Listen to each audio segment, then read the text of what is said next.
for justice where it is most needed. Experience captivating mysteries where the truth eventually shines through, leaving a lasting impact on your heart and mind. Dad's 70th birthday dinner at our family home in Connecticut. My brother Marcus stands champagne flute, raised his wife Brittany smirking beside him. "Pack your bags, loser. This house is going up for sale." The room erupts in cheers from my siblings. My father sits silent, his hands trembling. I feel the weight of 20 years of family secrets crushing my chest.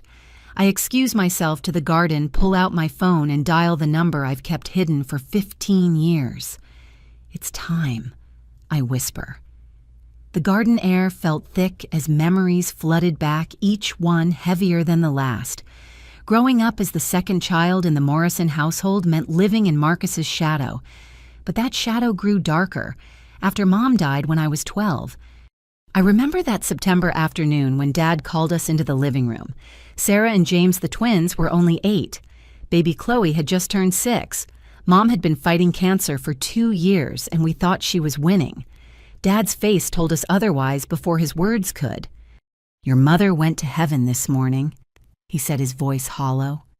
Marcus, 17 and already 6 feet tall, stood up immediately. "I'll handle things, Dad." And handle things he did in his own way. While Dad retreated into his grief, Marcus took charge of the family finances, the household decisions, and somehow convinced everyone this was natural, the oldest son stepping up. But I was the one who learned to cook Mom's recipes from her handwritten cards.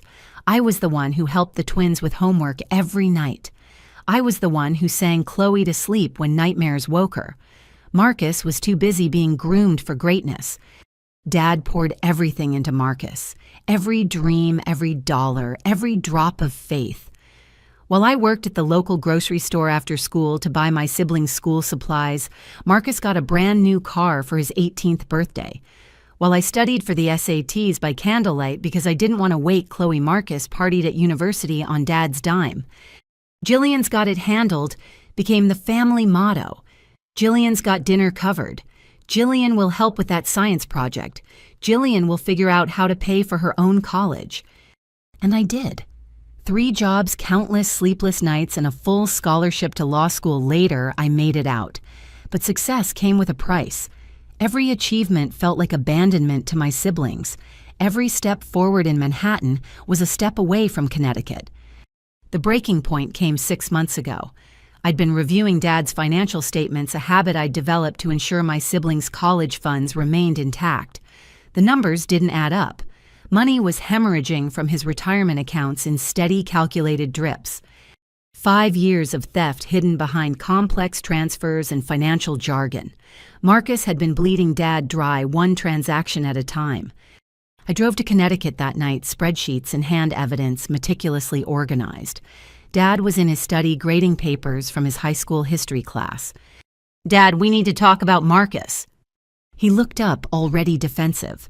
"What about him?" I laid out the evidence piece by piece. The unauthorized withdrawals, the forged signatures, the shell companies. Dad's face went through a spectrum of emotions before settling on one I didn't expect: resignation. "You don't understand, Jillian. He's trying to build something. He's stealing from you. He's my son. So am I, Sarah, James, and Chloe are your children too. What happens when there's nothing left?" Dad stood up, his full height still imposing at 69. "I won't have this conversation. Marcus is handling my affairs now. I signed power of attorney last month." The words hit like physical blows. "You did what?" "He said it would make things easier, for tax purposes." I wanted to scream. Instead, I gathered my papers with shaking hands. "He's going to destroy you, Dad. And when he does, when there's nothing left, remember that I tried to warn you." I left that night thinking I'd lost my father to my brother's manipulation. Standing in this garden now, listening to the laughter from inside as my family toasted to selling our childhood home, I realized I'd underestimated how far Marcus would go. The irony wasn't lost on me. The golden child, the chosen one, the heir apparent had become a common thief. And the daughter who raised his siblings, who sacrificed her youth for this family, was now the loser who needed to pack her bags. But Marcus had made a crucial mistake. He'd assumed I'd spent the last 6 months wallowing in defeat. He didn't know about the long nights researching financial fraud. He didn't know about the consultations with federal prosecutors. He didn't know about the protection orders I'd quietly filed. Most importantly, he didn't know about Patricia. Our mother's younger sister had been a ghost in our family for 15 years. Her name was forbidden, her existence erased. I'd been told she was unstable, dangerous, someone who tried to destroy our family during Mom's illness. But teenage memories are unreliable, especially when filtered through grief and manipulation. I'd found Patricia 2 years ago not unstable, but successful. A forensic accountant with her own firm specializing in family fraud cases. The kind of expert who could unravel Marcus's web with surgical precision. Our first meeting had been awkward, sitting in her Boston office trying to bridge 15 years of silence. "I've been waiting for one of you to find me," she'd said, Mom's eyes looking back at me from her face. "Tell me why you left." "I didn't leave, Jillian. I was forced out. But that's a story for another day. Why are you here now?" "Marcus is stealing from Dad." Her laugh was bitter. "Of course he is." That meeting started a 2-year investigation. Patricia worked quietly, methodically, following money trails that led far beyond our family. What started as concern for Dad's retirement became something larger, darker. Marcus wasn't just stealing from our father. His financial advisory firm was a hunting ground, and his prey were the elderly and vulnerable. Tonight was supposed to be a celebration of Dad's 70th birthday. Instead, Marcus had turned it into an ambush. But he didn't know that every word, every threat, every moment of this betrayal was being recorded. He didn't know that federal agents were standing by, waiting for my signal. The call I just made to Patricia was simple. It's time. In 10 minutes, the real show would begin. Marcus thought he was conducting the family's destruction. He had no idea he was actually orchestrating his own downfall. I looked back at the house, at the windows glowing with warm light that had welcomed me home for 32 years. Mom's roses climbed the trellis beside me, blooming despite the late season. She'd planted them the year before she died, insisting they'd outlast her. She was right about that. She was right about so many things. Taking a deep breath, I walked back toward the house. The second act was about to begin, and this time I wasn't going to be the supporting character in Marcus's show. This time, the family protector was done playing defense. The dining room felt smaller when I returned, as if Marcus's announcement had somehow compressed the space. He stood at the head of the table, Dad's traditional spot, his phone held high like a trophy. "Look at this, everyone. Walsh Realty already has professional photos up. 3.2 million listing price. Can you believe it?" My siblings crowded around the screen. Brittany preened beside her husband, her manicured nails tapping against her champagne glass in a rhythm that felt practiced, rehearsed. I studied the listing over Sarah's shoulder.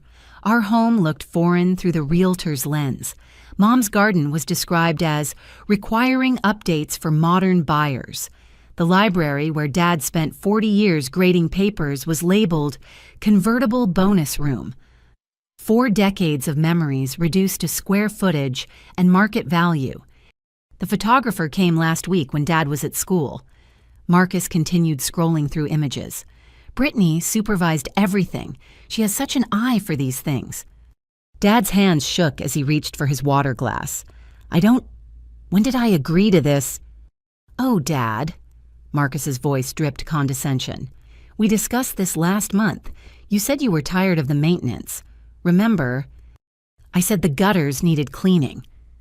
"Exactly. And the roof needs work and the furnace is ancient. This place is bleeding money." Chloe, still recovering from her divorce, gazed at the listing price with undisguised hunger. 3.2 million split 5 ways, that's $640,000 each. James supplied quickly. His musician's lifestyle had taught him to calculate money in his sleep. "Actually," Brittany interjected, examining her nails, "there are expenses to consider. Realtor fees, capital gains, outstanding debts against the property." "What debts?" I asked, my voice cutting through her calculations. Marcus's smile tightened. Dad's been leveraging the house equity for years. Poor financial planning, really. If we don't sell now, we might lose everything.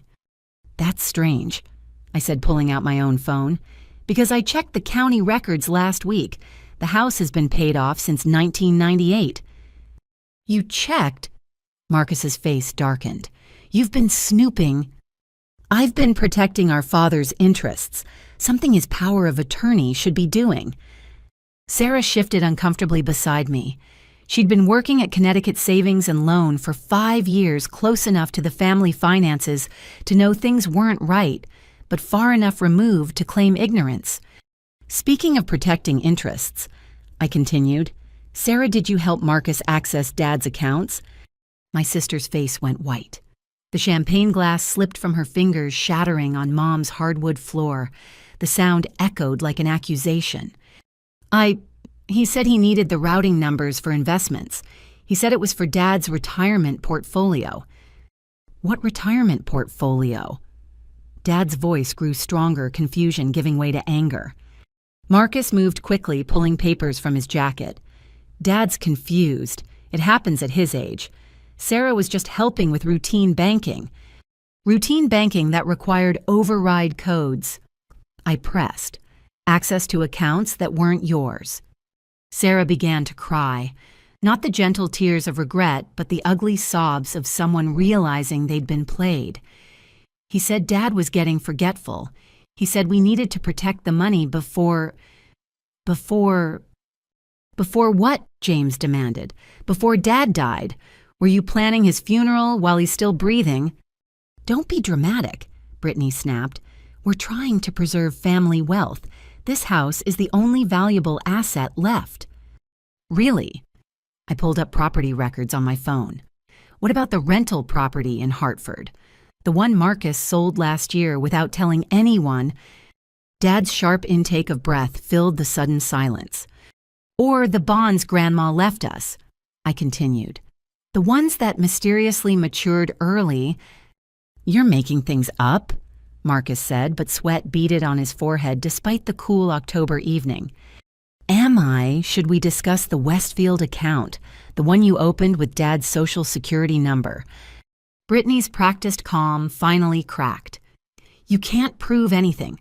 Financial planning within families is perfectly legal. We've been careful. She stopped realizing her mistake. The room held its breath. Careful about what Chloe asked her post-divorce radar for deception finally activating. Marcus tried to salvage the moment. Brittany means we've been careful with Dad's money, making sure it's invested properly. In your restaurant, I said quietly. The one that failed after 3 months. The silence stretched until Dad finally spoke. What restaurant? Blue Harbor, I supplied. The seafood place in Westport, Marcus and Brittany's venture that opened in March and closed in June. Interesting timing considering that's exactly when large withdrawals started appearing from your accounts. How do you know about that? Marcus demanded. The same way I know about the Ferrari you leased last month, or the yacht club membership, or Brittany's shopping sprees at Bergdorf's. I let each revelation land like a punch. My siblings' faces showed a progression of understanding puzzle pieces, clicking into place. You've been spying on us, Brittany accused. I've been documenting theft. There's a difference. Marcus slammed his hand on the table, making the china jump. Enough I have power of attorney. What I do with Dad's money is my business. Power of attorney doesn't authorize theft, I said calmly. It creates a fiduciary duty. You're supposed to act in Dad's best interests, not fund your lifestyle. You always were jealous, Marcus snarled. Poor little Jillian working so hard, sacrificing so much. You think being a martyr makes you special? I think being honest makes me different from you. Honest, you abandoned this family the second you could, running off to Manhattan to play lawyer while we dealt with Dad's decline. What decline? Dad stood slowly, age falling away as anger strengthened his spine. I'm standing right here, Marcus. I can speak for myself. Sit down, Dad. You're confused. I'm not confused about my house being sold without my permission. I'm not confused about money disappearing from accounts I trusted you with. Marcus's mask finally slipped completely. The golden boy facade cracked, revealing something desperate and mean underneath. Fine. You want honesty? This house is already gone. I've taken deposits. Contracts are being drawn up. You can cooperate and get something out of it, or I can have you declared incompetent and take everything anyway. Sarah gasped. James stood abruptly, knocking over his chair. Chloe pressed herself against the wall as if trying to disappear. But I smiled, because Marcus had just confessed to fraud conspiracy and elder abuse in front of 5 witnesses, with federal agents listening to every word through the wire I wore. Interesting legal theory, I said. Want to know mine? Before he could answer, I stood and walked to the window, looking out at the garden where I'd made my call. My theory is that in about 30 seconds, you're going to hear cars pulling up outside. You're going to see federal agents walking up the driveway, and your carefully planned birthday ambush is going to become something else entirely. You're bluffing, Brittany said, but her voice wavered. Am I tell me when you had professional photos taken of the house, did you happen to notice the new security cameras I had installed, the ones that caught you breaking into Dad's safe last Tuesday? Brittany went pale beneath her makeup. Or maybe we should discuss why Sarah suddenly started accessing Dad's account 6 months ago, right after Marcus promised to pay off her student loans. Sarah sobbed harder. He said he'd help me. He said family takes care of family. Family doesn't steal from family, Dad said quietly. Family doesn't sell childhood homes for yacht club memberships. The sound of car engines grew louder, multiple vehicles approaching fast. Marcus grabbed Brittany's arm. We're leaving. I wouldn't, I said conversationally. The exits are probably already covered. Through the window, black SUVs appeared in the driveway. Doors opened and figures in FBI windbreakers emerged. What did you do? Marcus whispered. I made a phone call, I replied, just like you suggested, though probably not the kind you expected. The doorbell rang its cheerful chime, absurdly normal in the chaos. Everyone froze, staring at the door as if it might explode. Should I get that? I asked. Or would you prefer to answer it yourself, Marcus? After all, you're the man of the house now, right?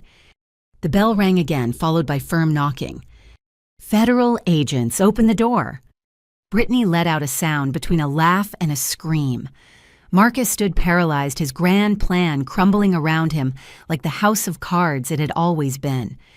I walked past them to the door, pausing to squeeze Dad's shoulder. He covered my hand with his, and for the first time in months, I saw pride in his eyes. Time to face the music, I said, reaching for the door handle. Happy birthday, Dad! The knocking grew insistent. Behind me, my family held its collective breath. The golden child's crown was about to shatter, and everyone in the room knew it. I opened the door. Federal agents flooded our dining room with practiced efficiency, their presence transforming the birthday celebration into something from a crime drama. I recognized Agent Harrison from our previous meetings, his gray hair and kind eyes offering a strange comfort in the chaos. Everyone please remain seated, he announced, though Marcus and Brittany had already backed against the wall. We have warrants. Marcus tried to summon his usual bravado. This is harassment. I want our lawyer. By all means, Harrison replied. You'll need one. While agents began documenting the scene, Marcus shifted tactics. He moved to the living room, calling out to the rest of us. Family meeting, now. Old habits die hard. Despite everything my siblings followed, even Dad, supported by James, made his way to Mom's antique sofa. I remained standing by the doorway, Agent Harrison beside me. You're still family, Jillian, Marcus said. Come sit. I'm fine here. His jaw clenched, but he pressed on, producing a manila folder from his briefcase. Since everyone seems confused about Dad's situation, let me clarify things. He spread papers across the coffee table with the showmanship of a carnival dealer. Medical reports, financial statements, photographs. Dr. Brennan's evaluation from August. Dad's been showing signs of dementia for 2 years. That's not... Dad started, but Marcus continued. Forgot to pay property taxes, twice. left the stove on, got lost driving to the grocery store he's shopped at for 30 years. Each accusation landed like a slap. I saw doubt creeping into my sibling's eyes. The medications he's been hiding. Marcus pulled out pharmacy receipts, Alzheimer's drugs, memory enhancers. For mild cognitive impairment, Dad protested, normal aging. Is that what you call signing contracts with door-to-door scammers, giving money to every sob story that calls? Brittany seamlessly joined the performance, producing her own evidence. We've been protecting him. Last month, he almost wired $50,000 to a fake charity. Because you told me to, Dad's voice cracked. You said it was for veterans. See, Marcus appealed to our siblings. He can't remember what's real anymore. Sarah wiped her tears, looking between Dad and Marcus. The bank did flag some unusual transactions. Exactly. And Jillian wants to pretend everything's fine while Dad loses everything to scams and confusion. James, ever the peacemaker, tried to find middle ground. Maybe we could discuss options that don't involve selling the house. With what money? Marcus snapped. Do you know what memory care facilities cost $30,000 a month? More for decent ones. We could take care of him here, Chloe suggested weakly. Brittany laughed. You can barely take care of yourself after that pathetic divorce. Chloe flinched as if slapped. That's not. Your ex-husband certainly thought so. What was it he said in court? Emotionally unstable, financially irresponsible. I watch Marcus's strategy unfold. Divide and conquer. Make everyone feel small, incapable, dependent on his leadership. The house sale will provide for everyone. He continued, shifting to promises. Sarah, your student loan's gone. James, that recording studio you've always wanted. Chloe, a fresh start away from the gossip. Blood money, I said quietly. Survival money, Marcus countered. Dad's going to need care. The house is just walls and memories. Mom's memories, James said softly. Mom's dead. Marcus's mask slipped again. She's been dead for 20 years. This shrine won't bring her back. But stealing from Dad honors her, I asked. I'm not stealing. I'm liquidating assets before it's too late. Too late for what? Brittany answered, her voice honeyed poison. Before certain financial irregularities come to light. Did you know your father has been claiming tax deductions for charitable contributions? He never made filing errors that could be seen as fraud. Errors you created, I said. Prove it, she challenged. I don't have to. The FBI will. Marcus laughed, the sound sharp and ugly. The FBI doesn't care about family disputes. This is all Theater Jillian's dramatic gesture. Agent Harrison cleared his throat. Actually, Mr. Morrison, we care very much about elder financial abuse, especially when it crosses state lines and involves multiple victims. The room stilled. Multiple victims, Sarah whispered. Marcus's confident facade cracked. I don't know what you're talking about. Then let me refresh your memory, Harrison continued. Eleanor Chen, 82, lost her life savings to fraudulent investments. Robert Kim, 78, his retirement fund emptied through unauthorized transfers. Those are clients who made poor investment choices, Marcus insisted. Market volatility. Margaret Lee, 91. Harrison continued. Convinced to sign power of attorney 3 days before her death, her entire estate liquidated within hours. Each name hit like a hammer blow. I watched my siblings' faces change as they realized the scope of Marcus's crimes. You said you were helping them, James breathed. You said you were protecting their assets. I was building a business, Marcus exploded. Taking calculated risks. Sometimes investments don't pan out. Stealing isn't investing. Dad said, his voice stronger than it had been all evening. Your mother would be ashamed. Don't you dare, Marcus turned on him. You want to talk about shame? Let's talk about why Mom really died. The temperature in the room plummeted. Marcus. Brittany warned, but desperation had taken hold. Let's talk about the affair, the one that drove her to... "Stop," I commanded, but Marcus was beyond stopping. "She killed herself. Mom didn't die from cancer. She took pills because she couldn't stand what this family had become." Sarah gasped. James went white. Chloe covered her face. "That's enough." Agent Harrison stepped forward, but the damage was done. "Is it true?" Sarah asked Dad, her voice small and broken. Dad aged 10 years in that moment. "It's complicated." "It's simple," Marcus sneered. "He cheated. She found out. She chose death over divorce, and we've been pretending ever since." "You're lying," James said, but uncertainty colored his words. "I asked Jillian. She found the note." All eyes turned to me. My carefully constructed plan hadn't accounted for this nuclear option. "There was a note," I admitted slowly, "but Marcus is twisting the truth." "The truth is that this family is built on lies," Marcus declared. "Dad's affair, Mom's suicide, Jillian's abandonment, my survival. At least I'm honest about taking what I need." Honest. I pulled out my phone, accessing recorded conversations. "Should we listen to your definition of honesty?" Marcus's voice filled the room from a recording. "The old man won't last another year. Once he's in a home, we can sell everything. The siblings are idiots. They'll believe whatever I tell them." "You recorded me." He lunged forward, but agents restrained him. "You recorded yourself," I corrected. "Every phone call to your office, every meeting in the conference room. Your security system is very thorough." Brittany went pale. "Those recordings are illegal, inadmissible. In criminal court, maybe. But this isn't court. This is a family meeting. Right time for honesty." I played another clip. Brittany's voice this time. "Sarah Morrison is perfect. Desperate enough to help, dumb enough to take the fall if necessary." Sarah's sob echoed through the room. Another clip. Marcus laughing. "James still thinks I'm trying to help his career. He doesn't know I'm the one who told venue owners he's an addict." James stood abruptly, rage replacing his usual calm. One more. Brittany again. Chloe's ex was easy to manipulate. A few suggestions during mediation and she got nothing. More motivation to support the house sale. Chloe's face transformed from hurt to fury. "Enough games," Agent Harrison announced. "Mr. Morrison, Mrs. Morrison, you're under arrest for wire fraud, elder abuse, and conspiracy." "Wait," Marcus struggled against the agents.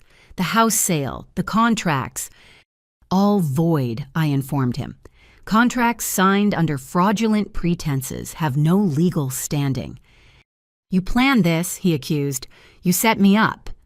"You set yourself up. I just made sure there were witnesses." As agents led them toward the door, Brittany played her last card. She pulled out her phone showing a video.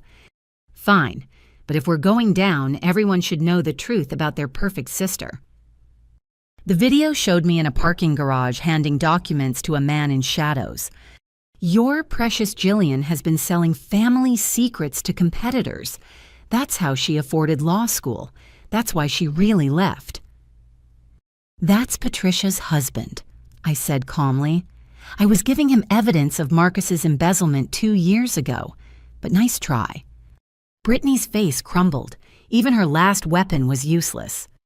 $300,000, she blurted as agents cuffed her. "We took $300,000 from the restaurant investors.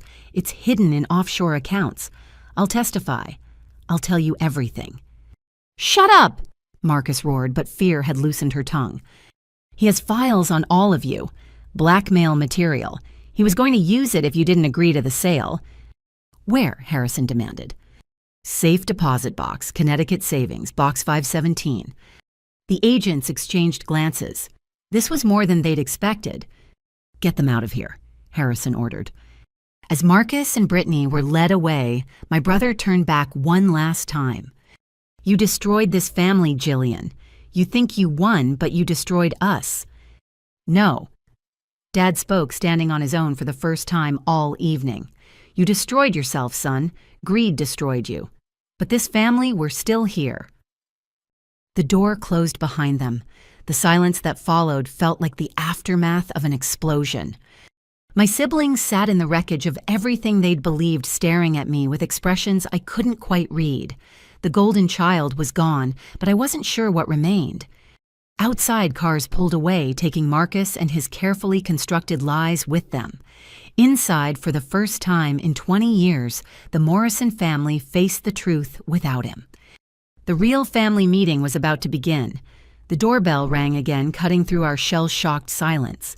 Everyone flinched still raw from the federal agent's departure.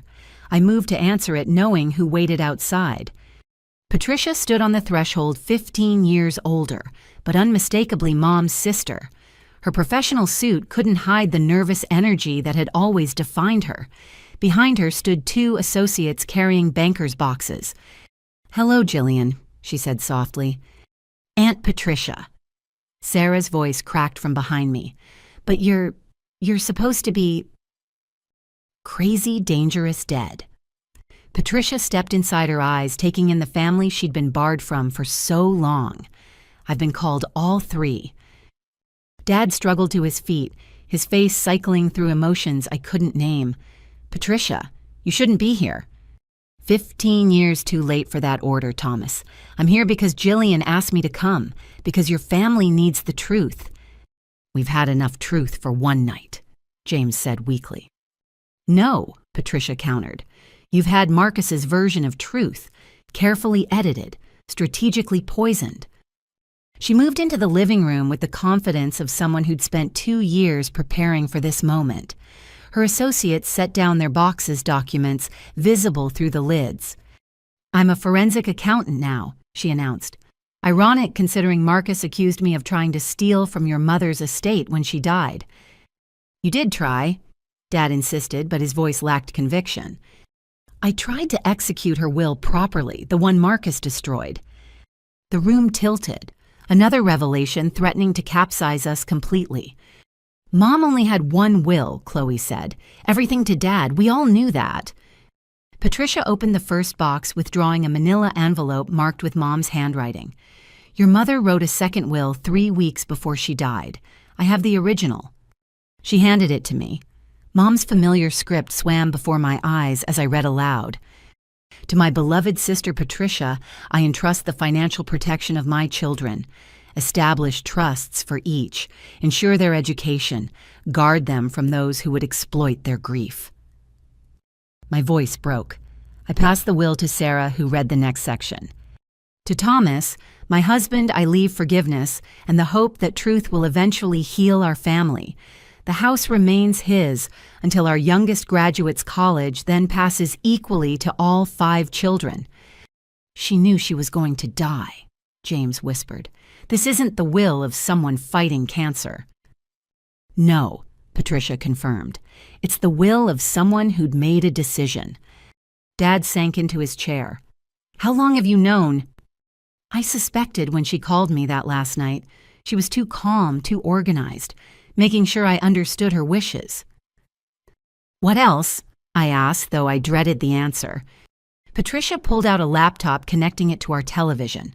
Financial records filled the screen. 2 years ago, Jillian contacted me about Marcus's theft. What I found went deeper than family money. She clicked through presentations. Morrison Financial Advisory, 23 clients over 5 years, combined losses of $8.7 million. $8 million, Sarah gasped. "Your brother wasn't just stealing. He was running a sophisticated Ponzi scheme, taking new client investments to pay old ones, targeting elderly victims through Dad's community connections."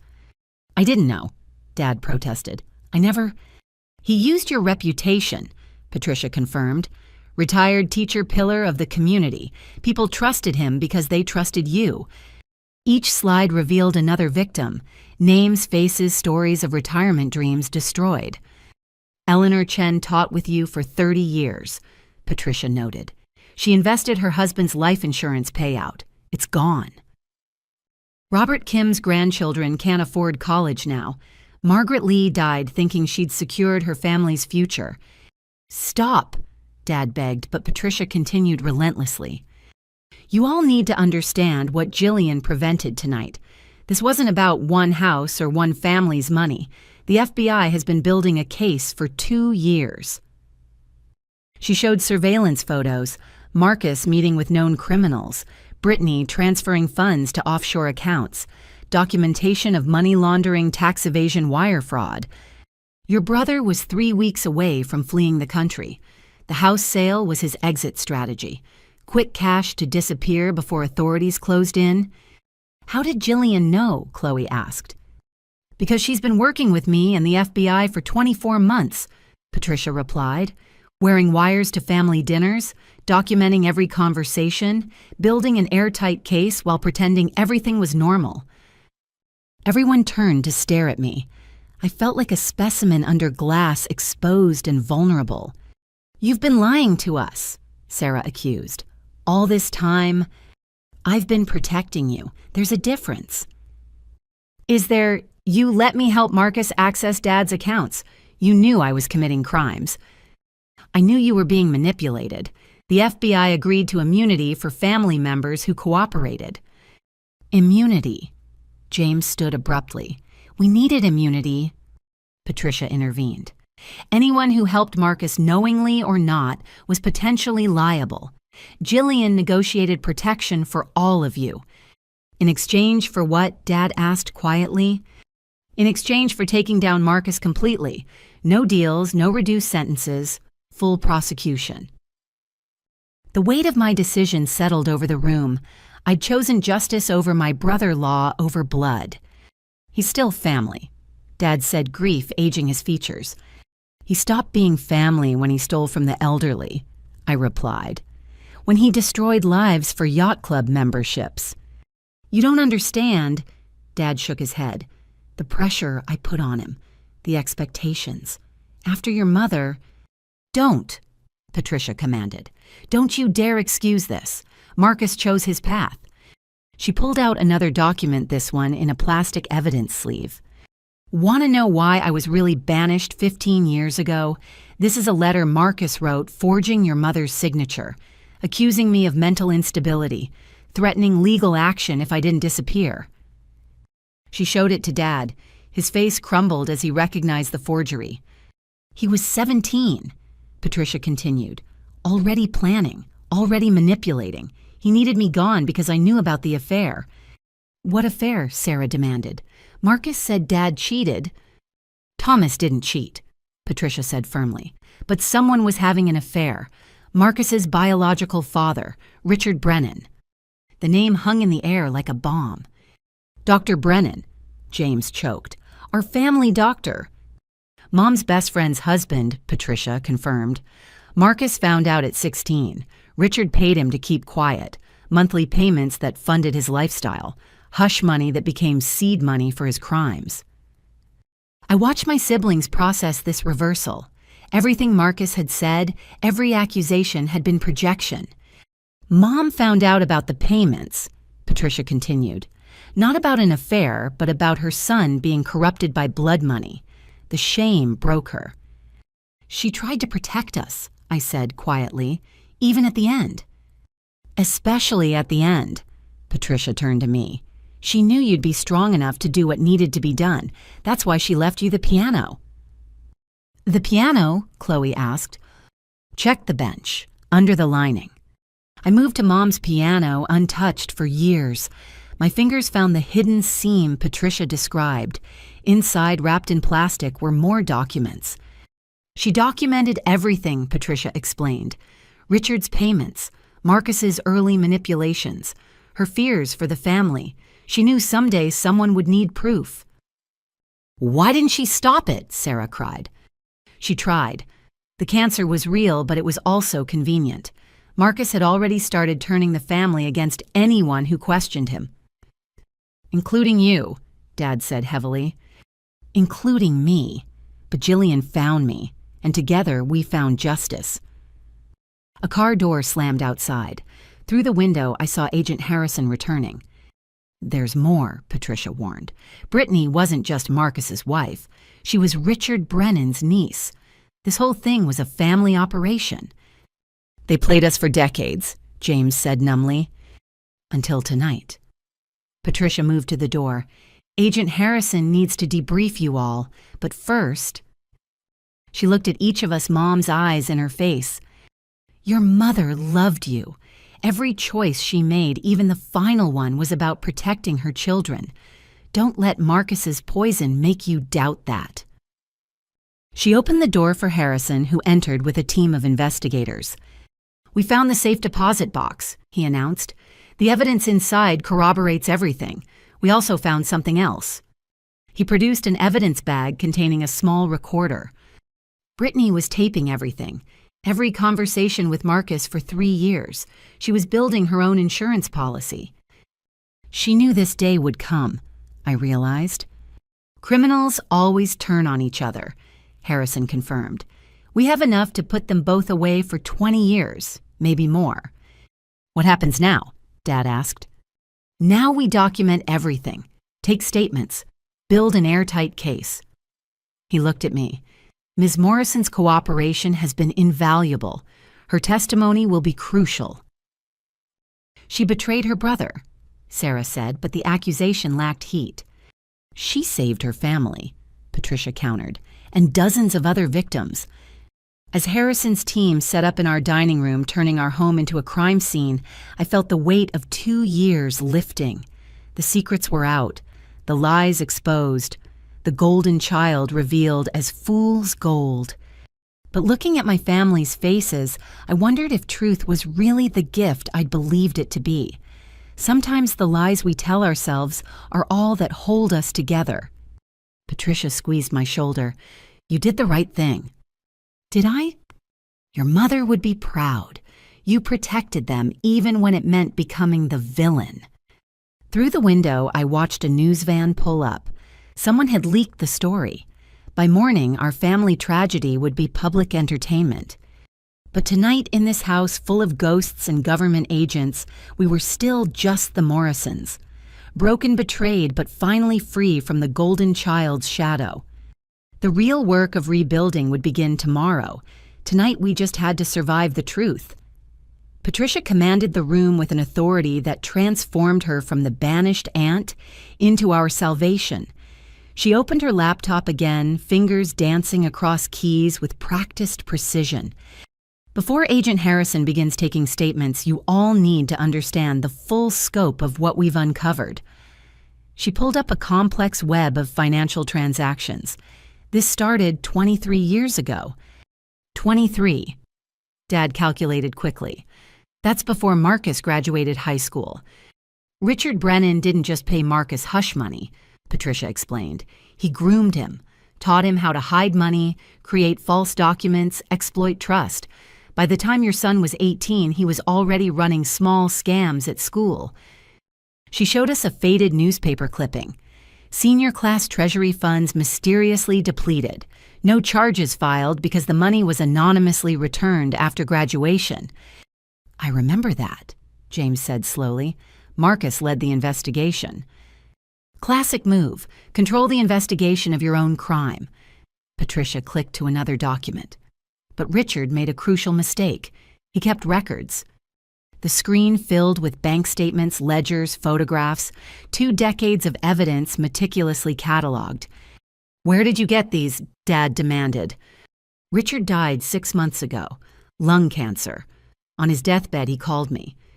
The room stilled. Even the federal agents paused their work. He knew I'd been exiled because of what I'd discovered. He wanted to confess before he died, clear his conscience by destroying lives one last time. She played an audio recording. Richard's voice, weak but unmistakable, filled our childhood home. "I corrupted that boy, fed his worst instincts. His mother suspected a sweet woman too good for all of us. When she confronted me, I convinced Marcus to help discredit her. Told him she was having delusions from the cancer medication." Mom's truth finally spoken by the man who helped bury it. "I have everything," Patricia continued. "Every payment, every lesson in fraud, every person Richard and Marcus destroyed together." "Brittany knew?" Chloe asked. "Brittany was Plan B. When Richard got sick, he worried Marcus might abandon their arrangement, so he brought in his niece, promised her a cut of the Morrison fortune if she kept Marcus in line. Their marriage was a business merger, I realized. Exactly. But Brittany got greedy, or smart. She started recording everything 3 years ago, building leverage for when things went bad. Agent Harrison stepped forward. This changes our case significantly. We're not just looking at financial crimes anymore. This is organized crime, racketeering, conspiracy spanning decades. How many victims? Sarah asked quietly. Patricia pulled up a spreadsheet. Names filled the screen, scrolling endlessly. 47 elderly clients through the financial advisory firm, 12 family friends who trusted Dad's recommendation, 6 charities that received nothing after fundraisers, 3 small businesses destroyed by fraudulent loans. Each category expanded into individual stories. Faces appeared next to names. Real people, real losses. Mrs. Patterson from church.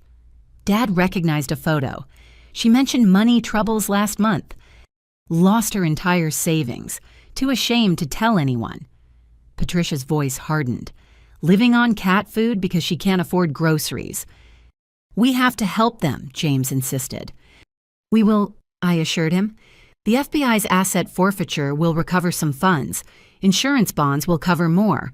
But most importantly, Marcus and Brittany have hidden accounts we're tracing. How much did they take in total? Chloe asked. Patricia looked at me before answering. 12.3 million that we've documented so far. The number sucked oxygen from the room. 12 million. Sarah's voice climbed octaves. How did no one notice? Because Marcus was careful. Small amounts from many sources, never enough to trigger automatic reviews, and he had help. She pulled up employment records. Every teller he befriended, every accountant he compromised, every official he bribed. Your brother built a network. My son, Dad corrected quietly. My son built this. Your son was a predator, Patricia said firmly. And predators rely on family loyalty to protect them.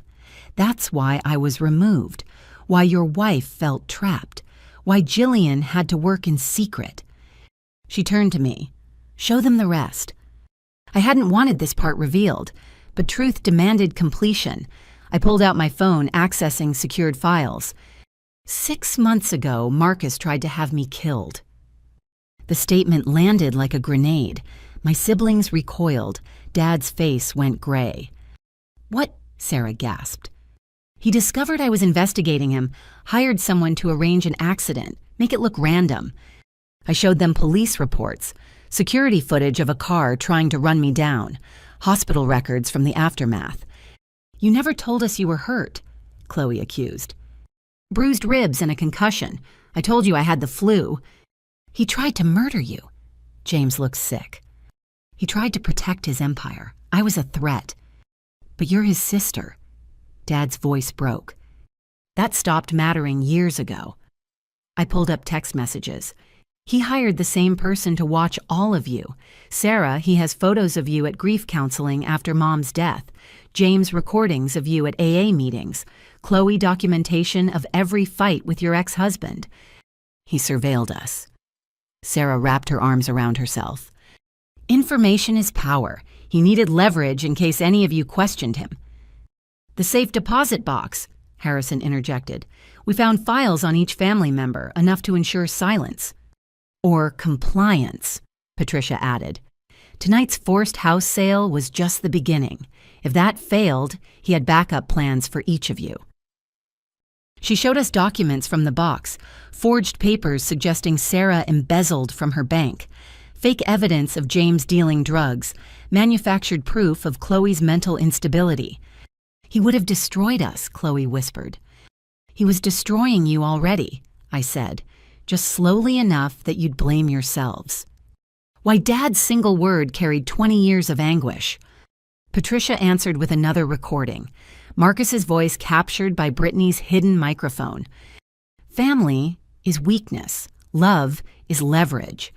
Dad taught me that when he chose his precious Jillian to raise the brats while funding my dreams. He showed me that blood means nothing compared to money. I never chose, Dad protested. Marcus's recorded voice continued. Every dollar he spent on me was proof. I was worth investing in. They were just obligations, burdens, expenses. "Turn it off," Sarah begged. But the recording played on. "Once I have the house money, I'll disappear. Let them all rot. Dad can die wondering where his golden boy went. The others can fight over scraps." Patricia finally stopped the playback. That was recorded last week, the night before he announced the house sale. "He planned to abandon us," James said numbly. "After destroying your futures and stealing your inheritance," Patricia confirmed. But Jillian prevented that. All eyes turned to me again. The weight of their attention felt heavier than 2 years of secret investigation. "I couldn't let him win," I said simply. "So you let me help him." Sarah's tears returned. "Knowing I was committing crimes, I made sure every illegal act you performed was documented as coercion. You were never in real danger of prosecution." "But I was in danger of losing my job, a reputation. Better than losing your life savings, or your freedom, or your life." The last word hung between us. Sarah's anger deflated as she absorbed the implication. "He really would have killed you," she said. "He tried. When that failed, he moved up the timeline. Tonight's ambush was desperation disguised as celebration." Agent Harrison's phone buzzed. He stepped away to answer, his face growing grim. "We have a problem," he announced. "Marcus made bail." "What?" I shot to my feet. "How is that possible?" "A judge sympathetic to his lawyer's argument about family disputes. $2 million cash bond posted an hour ago." "Where did he get $2 million?" Patricia demanded. "Brittany's family. Seems the Brennan clan protects its own." Fear sliced through me. Marcus out of custody changed everything. "He'll run," I predicted. "We have his passport," Harrison assured us. "He has others. Richard would have taught him that." "Then we'll monitor—" Harrison's phone rang again. He listened briefly, then cursed. "He's already gone. Slipped his ankle monitor and disappeared." "What about Brittany?" Patricia asked. "Still in custody. Her family only posted bail for Marcus." "So much for criminal loyalty," James muttered.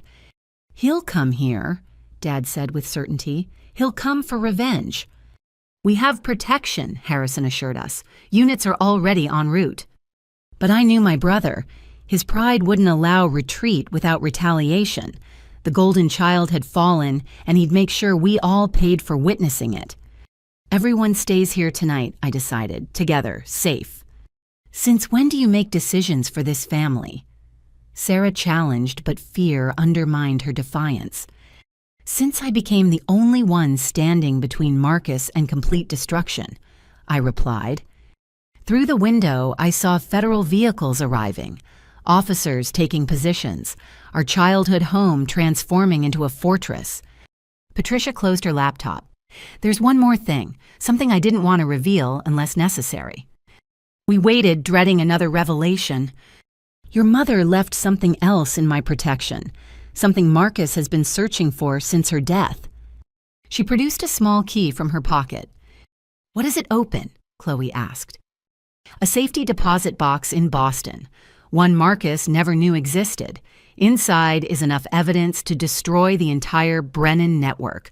Not just Richard and Marcus, but every corrupt contact they've cultivated over 2 decades." Mom knew, I breathed. She suspected. She investigated. She protected. Even while dying, she was trying to save you all. The key gleamed in Patricia's palm like a promise, or a threat. "That's why he'll come back," I realized. "Not just for revenge, for survival. If that evidence surfaces, everyone he's partnered with will want him dead," Patricia finished. We sat with that knowledge as federal agents fortified our defenses. Somewhere in the night, my brother was planning his return. The golden child had nothing left to lose. And that made him more dangerous than ever. Federal agents transformed our dining room into a command center while we huddled in the living room like refugees in our own home. Agent Harrison coordinated with local police through crackling radios, while Patricia worked her laptop, hunting electronic footprints Marcus might have left. "I need to see Dad's study," Harrison announced. "Any documents Marcus might want to retrieve." Dad led him upstairs, moving like he'd aged a decade in one night. The rest of us remained frozen, processing revelations that kept multiplying like cancer cells. Sarah broke first. I helped him. God, I actually helped him steal. He manipulated you, I said. Stop defending me. She whirled on me, eyes wild. You know what I did at the bank? I didn't just give him routing numbers. I altered security protocols, changed password requirements, disabled alerts. Sarah, James reached for her, but she pulled away. 6 months of crimes, 63 unauthorized accesses. Every time promising myself it was the last. Every time believing his lies about protecting Dad. She pulled out her phone, showing us text messages. Marcus's words dripped manipulation. See how he played me? Dad's getting worse. We need to act before he loses everything. You're the only one I trust. I fell for every single line. We all did, James admitted. You want to hear about failure? Let me tell you about my music career. He laughed bitterly.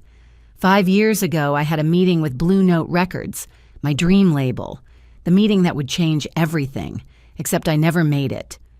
Your car broke down, Chloe remembered. My car was sabotaged. Marcus confirmed it tonight on those recordings. He loosened the brake lines. Could have killed me, but he calculated exactly how much damage to strand me without real harm. Why, I asked, though I suspected. Because the A&R guy was Richard Brennan's cousin. The meeting was a setup. They planned to sign me to a predatory contract, lock me into debt disguised as an advance. When I missed the meeting, they blacklisted me instead. But Marcus said he was helping your career, Sarah protested. Marcus was harvesting my desperation. Every failed gig, every rejected demo, every door that mysteriously closed. He orchestrated it all, then offered loans to keep me afloat. How much do you owe him? Patricia asked gently. $140,000, with interest rates that would make loan sharks blush. Chloe's laugh was hollow. At least your debt is simple. Want to know what Marcus did to my marriage? She didn't wait for encouragement. Brad and I had problems, sure, but we were working through them. Counseling was helping, until our therapist suddenly recommended divorce. Dr. Winters, I remembered. You loved her. Dr. Winters received a $50,000 donation to her clinic from an anonymous benefactor. Want to guess who?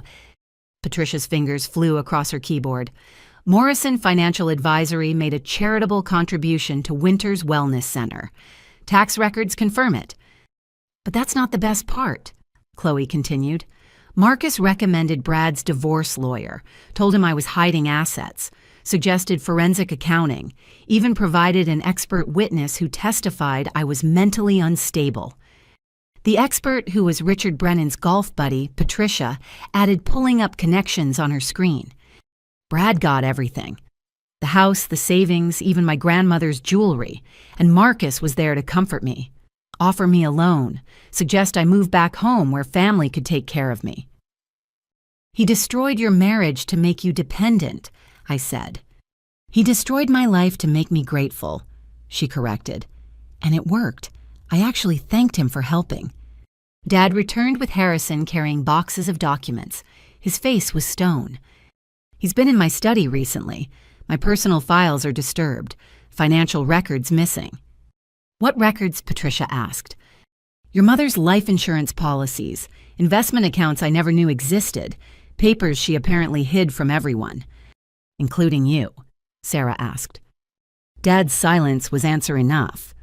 Harrison's team spread documents across our coffee table. The paper trail of Marcus's deceptions covered every surface. This goes back further than we thought, Harrison muttered. Some of these incorporation documents are from when he was 16. 16. I examined the papers. He was establishing shell companies in high school. Richard's training, Patricia confirmed. Look at the signatures, forgeries but sophisticated ones. Each document revealed another layer of betrayal, fake charities, ghost employees, investment funds that existed only on paper, a financial house of cards built on our family's foundation. Here, James pointed to a familiar name. Morrison Music Ventures. He told me he was investing in recording studios for young artists. Patricia traced the money. Funds went straight to offshore accounts. The studios never existed. What about this? Sarah found another document. Morrison Senior Care Services. Marketed to Dad's teacher friends, I realized. Promised discounted elderly care planning. 23 investors, Harrison calculated. Average loss of $90,000 each. He used us. Dad's voice was hollow. Used our names, our reputation, our trust. Every relationship I built over 40 years of teaching became his hunting ground. Not just yours. Patricia pulled up social media. He leveraged all of you, Sarah's bank connections, James's music contacts, Chloe's country club friends, even Jillian's law school network. I never gave him contacts, I protested. You didn't have to. He scraped your LinkedIn, attended alumni events claiming to represent you, introduced himself as Jillian Morrison's brother, the one managing the family's wealth. My stomach turned. How many? 14 of your classmates invested. Total losses of $2.3 million. My friends, the betrayal cut deeper than physical wounds. He stole from my friends. He stole from everyone, Harrison said grimly. The complete victim list is staggering. We're still finding more. Sarah's phone buzzed. She glanced at it and gasped. It's Marcus. Everyone froze. Harrison gestured for quiet, then nodded for her to answer. Put it on speaker, he mouthed. Sarah's hands trembled as she complied. Hello? Hello, sister dear. Marcus's voice filled the room casual, as if calling about dinner plans. Having a nice family meeting. Marcus, where are you? Sarah tried to sound normal. Closer than the FBI thinks. Far enough they won't find me. Tell me, how's everyone taking the news? What news? Sarah stalled. Don't play dumb. I know Jillian poisoned you all against me, showed you selective evidence, made me the villain. You made yourself the villain, I interjected. Ah, there's my sanctimonious sister. Tell me, Jillian, how does it feel to destroy your own brother? How does it feel to try to murder your sister? Silence. Then laughter. Murder is such an ugly word. I prefer attempted problem solving. You were a problem that needed solving. Turn yourself in, Dad commanded. We can work this out. Work this out like we worked out Mom's death. Like we worked out years of you favoring Jillian while buying my compliance. No, Dad. The working out phase is over. What do you want? Patricia asked. Aunt Patricia, the prodigal aunt, returns. How poetic. What I want is simple. The key.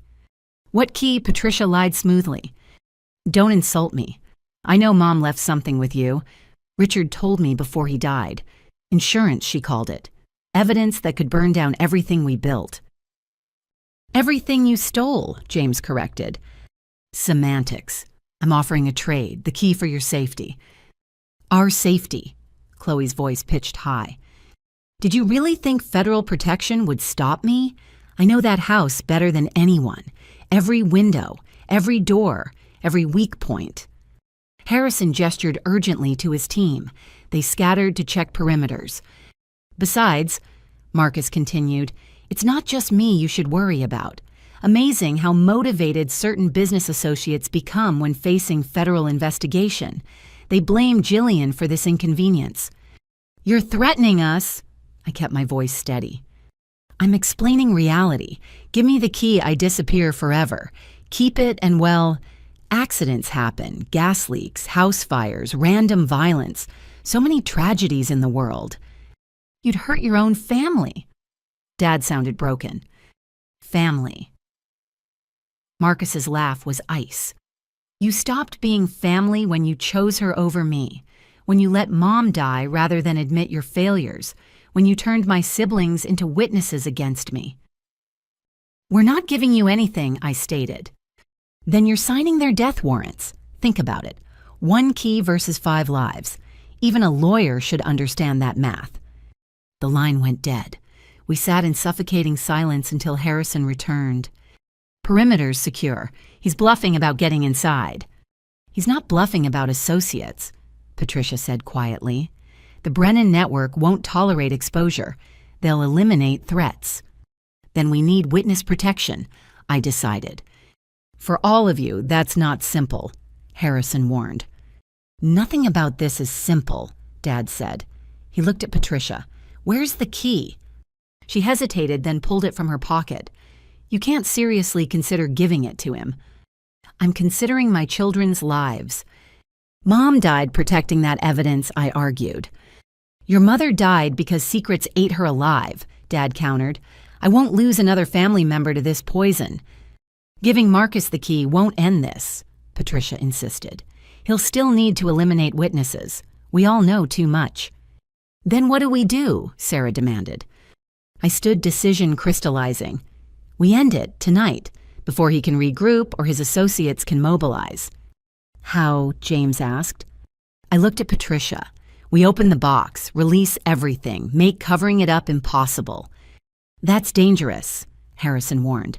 Uncontrolled release could compromise prosecutions. Better than controlled deaths, I replied. Patricia nodded slowly. Boston's 2 hours away. If we leave now... You can't, Harrison interrupted. It's too risky. Then bring the box here, I suggested. That would require federal coordination, warrants, time we don't have. Or, Patricia smiled grimly, we use technology. She opened her laptop again. I have digital access to the box, biometric security I established years ago. I can release everything remotely. Do it, I said. Wait, Sarah grabbed my arm. If that information goes public, we're all targets, not just from Marcus, but from everyone implicated.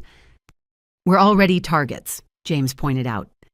This could destroy more than criminals, Chloe worried. Innocent people connected to the network, their families. Like Marcus destroyed our victims' families, I asked. Becoming him doesn't defeat him, Dad said quietly. We all turned to him. He stood straighter authority, returning to his voice. Your mother believed in truth with mercy, justice with wisdom. We release the information, but carefully, through proper channels. Give innocents time to distance themselves while ensuring the guilty face consequences. How? Patricia asked. FBI takes primary evidence. Media gets summary information. Lawyers handle victim notifications. Everyone plays their part. Harrison considered. We could manage that. Control the narrative while maintaining prosecution integrity. Marcus won't wait, I warned. Then we don't tell him, Dad decided. Let him think he's winning while we dismantle his world properly. You want to con the con artist? James almost smiled. I want to save my family while honoring your mother's sacrifice, Dad corrected. Patricia, can you prepare the release? She nodded, fingers already moving. Give me an hour. I'll create packages for different recipients. Harrison, can your people handle distribution? I asked. If the contents, what you claim, will make it priority 1. What about Marcus? Sarah worried. We give him what he wants, Dad said, or make him think we do. He pulled out an identical key from his pocket. Your mother's piano key. He won't know the difference until it's too late.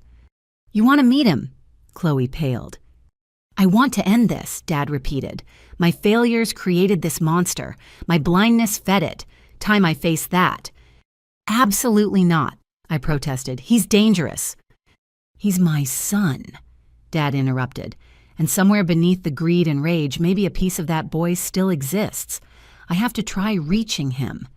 This isn't a movie, Sarah argued. He won't have some magical change of heart. Probably not, but I need to look him in the eye one last time. Need him to know that despite everything I remember the child he was before Richard corrupted him. Before you let Richard corrupt him, Patricia said gently but firmly. Dad nodded, accepting the correction. Yes, before I failed him. We all failed each other, James said. But we're here now, together. That counts for something. It counts for everything. Dad agreed. He looked at each of us. Your mother would be proud. You found your way back to each other.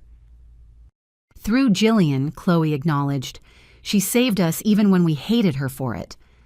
I didn't save anyone. I deflected. I just refused to let Marcus win. Same thing, Sarah said. She squeezed my hand. I'm sorry. For doubting. For blaming. For not seeing what you were protecting us from. We all have apologies to make, James added, and time to make them, thanks to you. Save the sentiment for after we survive, I advised, but warmth bloomed in my chest. Patricia looked up from her laptop. It's ready, everything categorized and prepared for release. Just need the signal. Harrison coordinated with his team while we made our plans. A trap for the trapper, truth for the liar, justice for the thief. And maybe, if we were lucky, peace for a family that had suffered too long under the golden child's shadow. The house of cards was falling. The only question was whether we'd emerge from the rubble intact. Patricia commanded the room with renewed authority. Before we execute this plan, you all need to know why I was really exiled 15 years ago. She closed her laptop and stood facing the family portrait above the fireplace. Mom smiled down at us, frozen in time before cancer and secrets ravaged our world. Elizabeth called me the night she died, Patricia began. 3 a.m. I was living in Philadelphia, then trying to build my accounting practice. Her voice was calm, too calm. I need you to promise me something, Patty, she said. She hadn't called me Patty since we were kids. Dad sank into his chair, fresh grief etching his features. She told me about the pills, said she'd calculated the exact dose, enough to look accidental but ensure success. I begged her to wait, offered to drive up immediately. Patricia's voice cracked. She said, "It's too late, but it's not too late for them. Promise you'll protect my babies when the truth comes out." "What truth?" Sarah whispered. Patricia pulled out a worn envelope. This arrived by courier 2 days after her funeral. Inside was everything. Richard Brennan's blackmail, Marcus's early crimes, and this. She handed me a photograph. My hand trembled as I recognized the image. Mom young and radiant, holding a baby. But the baby wasn't any of us. "That's Marcus's biological mother," Patricia explained. "Diana Brennan, Richard's first wife." The room tilted. Everything we thought we knew shifted again. James grabbed the photo. Diana died in childbirth. Richard remarried quickly, but he never stopped loving her. When he met your mother, he saw Diana's ghost, became obsessed. "But Marcus is Dad's son," Chloe insisted. "He looks just like him." "No." Dad spoke quietly. "He looks like my brother, my twin who died in Vietnam." Patricia nodded. Elizabeth discovered the truth when Marcus was 16, did the math, realized the affair happened before she and Thomas were married. "You're saying—" I couldn't finish. "Marcus is Richard's son, has been all along. Your father knew, but raised him anyway, loved him, gave him everything." "I made a promise," Dad said simply, "to a dying woman. Diana begged me to raise her son if anything happened. She knew Richard was unstable." "So you married Mom knowing she'd been with Richard?" Sarah asked. "Your mother never touched Richard. He drugged her, one night. She didn't remember until years later when memories surfaced during cancer treatment. Bile rose in my throat. Every revelation made the nightmare worse. When Elizabeth confronted Richard, he laughed, said Marcus was his greatest achievement, already corrupted, already primed to destroy the Morrison family from within. "Mom knew Marcus wasn't ours," Chloe breathed. "She suspected, but she loved him anyway, tried to save him. When she realized how deep Richard's influence went, she started documenting everything." Patricia returned to the portrait. She knew Richard would eventually activate Marcus fully, use him to steal the Morrison legacy, so she created her own insurance. The safety deposit box, I realized. Not just that. Patricia moved to Mom's piano. She left pieces everywhere, scattered like breadcrumbs. The box in Boston is just the master key. She pressed a series of keys on the piano. A soft click echoed. The top opened slightly, revealing a hidden compartment. She had these built into everything she touched: the piano, her jewelry box, even the kitchen spice rack. Dad stood shakily. 20 years of secrets hidden in plain sight. Patricia pulled documents from the piano: financial records, DNA tests she had done secretly, recordings of Richard's threats, photos of Marcus meeting with criminals while still in high school. Each piece of evidence added weight to the horror. Our mother had lived surrounded by proof of betrayal, unable to act without destroying the children she loved. This recording is from 2 weeks before she died, Patricia said, pressing play on an old cassette player. Mom's voice filled the room, weak but determined. My darling children, if you're hearing this, then Patricia kept her promise. I'm sorry. Sorry for the lies. Sorry for the truth. Sorry I wasn't strong enough to fix this while alive. Sarah sobbed. James held Chloe as she shook. I felt frozen, suspended between rage and grief. Marcus isn't evil, Mom continued. He's poisoned. Richard filled him with hate before I could fill him with love. I tried, God knows I tried, but some infections run too deep. Jillian, my brave girl, you'll be the one to stop him. You have my strength and your father's integrity. Save your siblings. Save yourself. But if you can save Marcus too, he's as much a victim as villain. James, your music will heal this family. Don't let anyone silence your song. Sarah, your gentle heart is not weakness. Chloe, your joy will return after sorrow passes. Thomas, forgive yourself. You gave a lost boy a father's love. That matters more than blood ever could. And Patricia, my sister, my secret keeper, thank you. What I ask is unfair but necessary. Guide them home when they're ready. The recording clicked off. We sat in devastated silence until Harrison's radio crackled. Movement detected, north perimeter. Marcus, Harrison asked. Unknown, investigating. Patricia quickly returned documents to the piano. There's more hidden throughout the house. Your mother spent years preparing for this moment. Why didn't she just expose Richard? Chloe demanded. With what proof a drugged woman's word against a respected doctor? Besides, she loved Marcus, hoped she could save him. Instead, he helped kill her, James said bitterly. The pills were hers alone, Patricia corrected. But yes, his betrayal contributed. Dad pulled out the piano key. If Marcus isn't my blood, I have no obligation to protect him. He's still the boy you raised, I reminded him. No, that boy died when Richard's poison took hold. What's left is a stranger wearing my son's face. Harrison's radio crackled again. False alarm, just a deer. But tension remained high. Marcus was out there planning. His associates were mobilizing. Time was running out. We need the rest of Mom's evidence, I decided. Patricia, where else did she hide things? Her greenhouse, the attic. Various places Richard wouldn't think to look. I'll help, Sarah volunteered. I know her hiding spots. We all do, James added. She taught us treasure hunts as kids, never realized she was training us. As my siblings dispersed to search, Dad caught my arm. I need to tell you something about why I favored Marcus. I waited, seeing years of guilt in his eyes. Richard threatened to expose the assault, said he'd claim Elizabeth seduced him, destroy her reputation.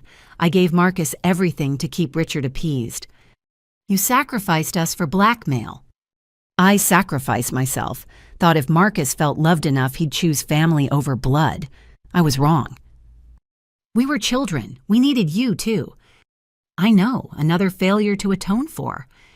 Harrison interrupted. Ms. Morrison, we have a development. Brittany wants to make a deal. On speakerphone, Brittany's voice was different, scared, real. They're going to kill me. Marcus's associates. I know too much. You're in federal custody, Harrison reminded her. That won't stop them. Please, I have information, everything, but I need protection. What information? I asked. Account numbers, murder plots, the full network. Richard documented everything and I copied it all. Why should we trust you? Because in 6 hours a team will hit your house. Professional killers. Marcus sold you out to save himself. My blood chilled. When? Dawn. They want the key and witnesses eliminated. Marcus gets $5 million for delivering both. He'd sell his family for money. He'd sell his soul for money. Already has. Harrison mobilized his team while we processed this betrayal. Even knowing Marcus's nature, this shocked us. There's something else, Brittany added, about your mother's death. We know Richard drugged her, Patricia said. Not about that, about the cancer. We all froze. What about the cancer? Dad demanded. Richard caused it. Environmental toxins introduced gradually. He wanted her weak, dependent, dead. You're lying, Sarah gasped. I have his journal. He documented the process, called it his masterpiece, killing someone slowly while playing their savior. Rage unlike anything I'd ever felt consumed me. Our mother hadn't just died. She'd been murdered, slowly, deliberately, while we watched. Where's the journal? Patricia's voice was deadly calm. In my apartment, hidden in the freezer behind the ice cream. Such a mundane location for evidence of pure evil. We'll send agents, Harrison promised. Send them fast. Marcus knows where it is too. The call ended. We stood in crushing silence until Chloe returned from the attic. Found these, she said, holding a box of letters. More of Mom's evidence. More truth we weren't sure we could bear. Read them later, I decided. Right now, we need to survive until dawn. 6 hours, James calculated. 6 hours to expose a conspiracy 20 years in the making. Then let's get started, Dad said. He looked stronger, angrier, ready. Elizabeth deserves justice. We all do. Patricia reopened her laptop. I'm initiating the document release. Harrison, are your people ready? Standing by. Then let's burn it all down, she said, pressing enter.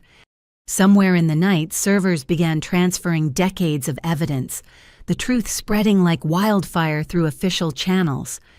Marcus thought he was coming to collect a key. Instead, he'd find his empire already in ashes. And at dawn, we'd be ready for whatever came next. Harrison's phone erupted with calls as Patricia's document release triggered responses across multiple agencies. FBI headquarters, state police, even Homeland Security suddenly scrambling to process 20 years of criminal evidence. Confirm receipt, Harrison barked into his phone. Yes, all files. Brennan Network, Morrison Financial, everything. While chaos unfolded around us, my siblings and I huddled together, processing Brittany's revelation about Mom's murder. Poisoned slowly, Sarah repeated, voice hollow. All those doctor visits. Richard was killing her while pretending to save her. The irony is sickening, James said. We trusted him completely, called him Uncle Richard. Dad stood at the window watching federal agents patrol our property. I brought her killer into our home, gave him access to our children, let him corrupt Marcus. You didn't know, Chloe offered weakly. I should have known. A husband should protect his wife. Stop, Patricia commanded. Guilt serves no purpose now. Elizabeth wouldn't want you drowning in self-blame. What would she want? Dad turned eyes blazing. Her murder avenged her children safe. Her family whole. I failed at all of it. We're not done yet, I reminded him. Dawn's still hours away. Harrison ended his call. Boston PD secured Brittany's apartment. They found the journal. Richard Brennan documented everything, including your mother's murder. I want to see it, Dad demanded. It's evidence now, but I can tell you it's comprehensive. Dates, doses, chemical compounds. He treated her death like a science experiment. James punched the wall, knuckles splitting. 20 years. 20 years we mourned a suicide that was actually murder. The suicide was real, Patricia corrected gently, but she was driven to it. Richard calculated every step. My phone rang. Unknown number. Harrison nodded for me to answer. Hello? Agent Walsh here, Brittany's federal handler. Your brother made contact. He wants to meet tonight, alone. Absolutely not, Harrison interjected. He says he has information about the Dawn attack, details that could save lives. It's a trap, Sarah insisted. Obviously, but we need those details. I looked at my family. Where does he want to meet? The old Brennan estate, where Richard lived. Says it's poetic justice. The estate where Mom was first drugged, where Marcus learned his dark trades, where our family's destruction began. I'll go, Dad announced. Like hell, I countered. If anyone meets him, it's me. The daughter he tried to kill, that's insane. The daughter who exposed him, he'll expect me, trust me less, make mistakes.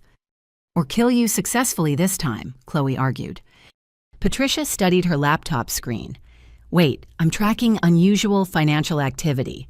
Large transfers from Morrison financial accounts. Marcus is moving money. How we froze everything, Harrison said. Hidden accounts, ghost transactions. He's liquidating assets we didn't know existed. How much? 40 million and climbing. 40 million, Sarah gasped. He stole 40 million. Over 20 years, apparently. Richard taught him well. Where's it going? I asked. Patricia's fingers flew across keys. Cryptocurrency. Multiple wallets. He's converting everything to digital currency. Preparing to run, Harrison concluded. Question is where? He won't run without revenge, I insisted. The meeting is real. He needs to gloat. Dad pulled on his coat. Then I'm going. We're all going, James decided. Family faces this together. That's exactly what he wants, Harrison warned. All of you in one place. Then we give him what he wants, I said, but on our terms. I outlined a plan, simple but effective. Use Marcus's arrogance against him. Patricia continues the money trace. Harrison positions teams around the estate. We go in wired and ready. And when he tries to kill us, Sarah asked, we trust the FBI to do their job. I have a better idea, a new voice said. We turned to find Agent Walsh, formerly known as Brittany, standing in our doorway. She looked different without designer clothes and perfect makeup. Smaller, more real. How are you here? Harrison demanded. Released on federal recognizance. Seems my 3 years undercover bought some goodwill. She faced our family. I know you hate me. You should. But I can help. You're still married to him, Chloe spat. Legally. Emotionally, I've been done since I learned about your mother. Richard was my uncle, but Elizabeth was innocent. Her murder crossed lines even I won't forgive. Convenient conscience, James muttered. Marcus trusts me, Walsh continued. Thinks I'm still playing the devoted wife. I can get close, disable his weapons, signal when to move. Why would you help us? I asked. Because Richard destroyed my family too. My mother died thinking her brother was a good man, learning the truth about what he did, who he really was. I want justice too. Justice or a deal? Patricia challenged. Both, I won't lie, but my deal helps you live through dawn. Harrison considered. She knows Marcus's patterns, his escape routes, could be valuable. Could be another trap, Sarah countered. Dad stepped forward, studying Walsh with teacher's eyes. What did my wife mean to you? The question surprised her. I only met her once, at a Christmas party when I was 12. She taught me to make paper snowflakes. Said every snowflake was unique, like people. That differences made us beautiful. Her voice cracked. I kept that snowflake for years, even after joining this sick game. Reminder that good people existed. She's dead because of your family, Dad said quietly. I know, I can't fix that, but I can help stop Marcus from killing more innocents. Silence stretched until Dad nodded.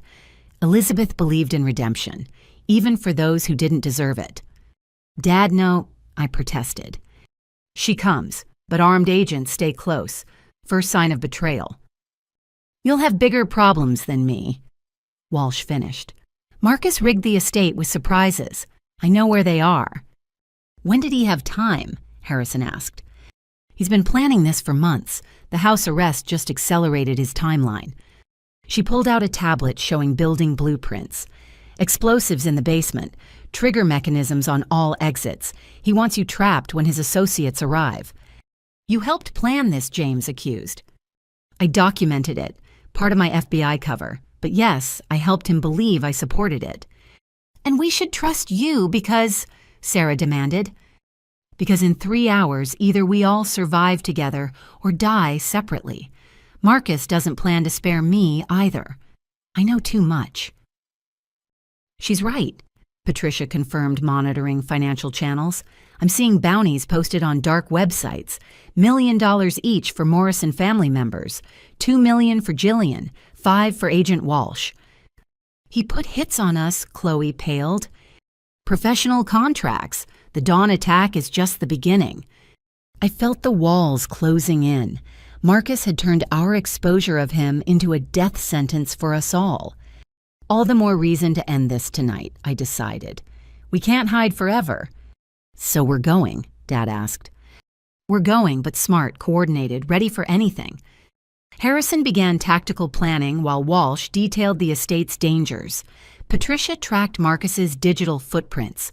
My siblings prepared themselves mentally for confronting their brother one last time. I stepped onto the back porch, needing air. Mom's garden stretched before me, silver in moonlight.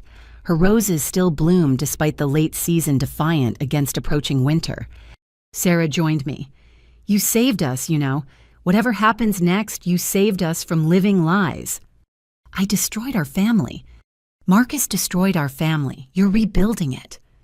With what brothers and prison parents' dead trust shattered? With truth, love, the things that actually matter.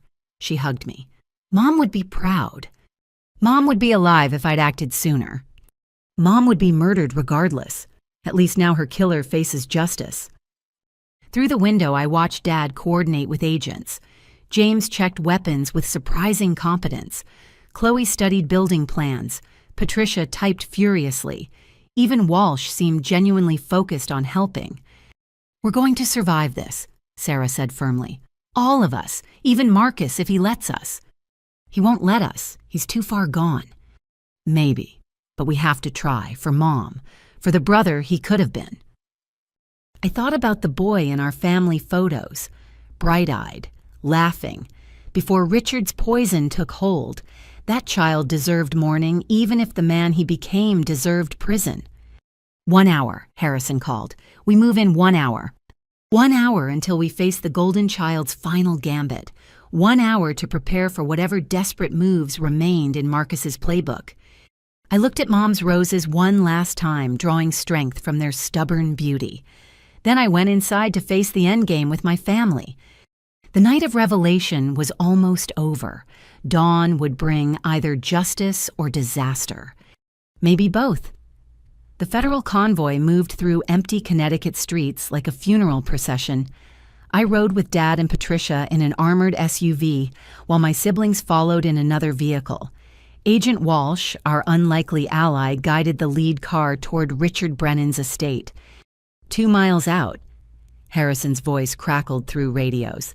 Thermal imaging shows one heat signature inside. Appears to be Marcus.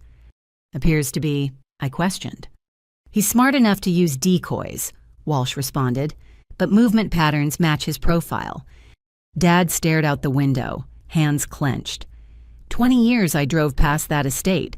20 years of dinners, holidays, celebrations with the man who murdered my wife. You couldn't have known, Patricia said gently. I should have seen something, some sign. Psychopaths are expert mimics, I reminded him.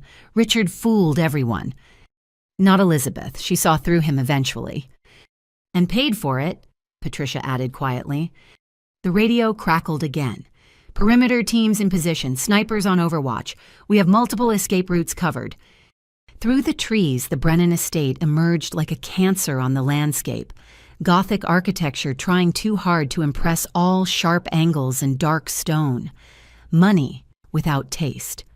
Power without grace. Pull back here, Walsh instructed. Marcus has cameras covering the main approach. Our convoy stopped behind a ridge.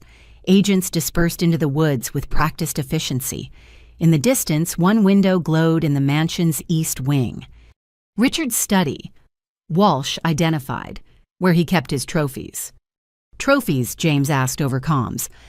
Photos of victims. Financial records of ruins. He displayed destruction like art. My stomach turned. Mom's killer had celebrated her death in that very room. Movement, a sniper reported. Target approaching window, confirming identity.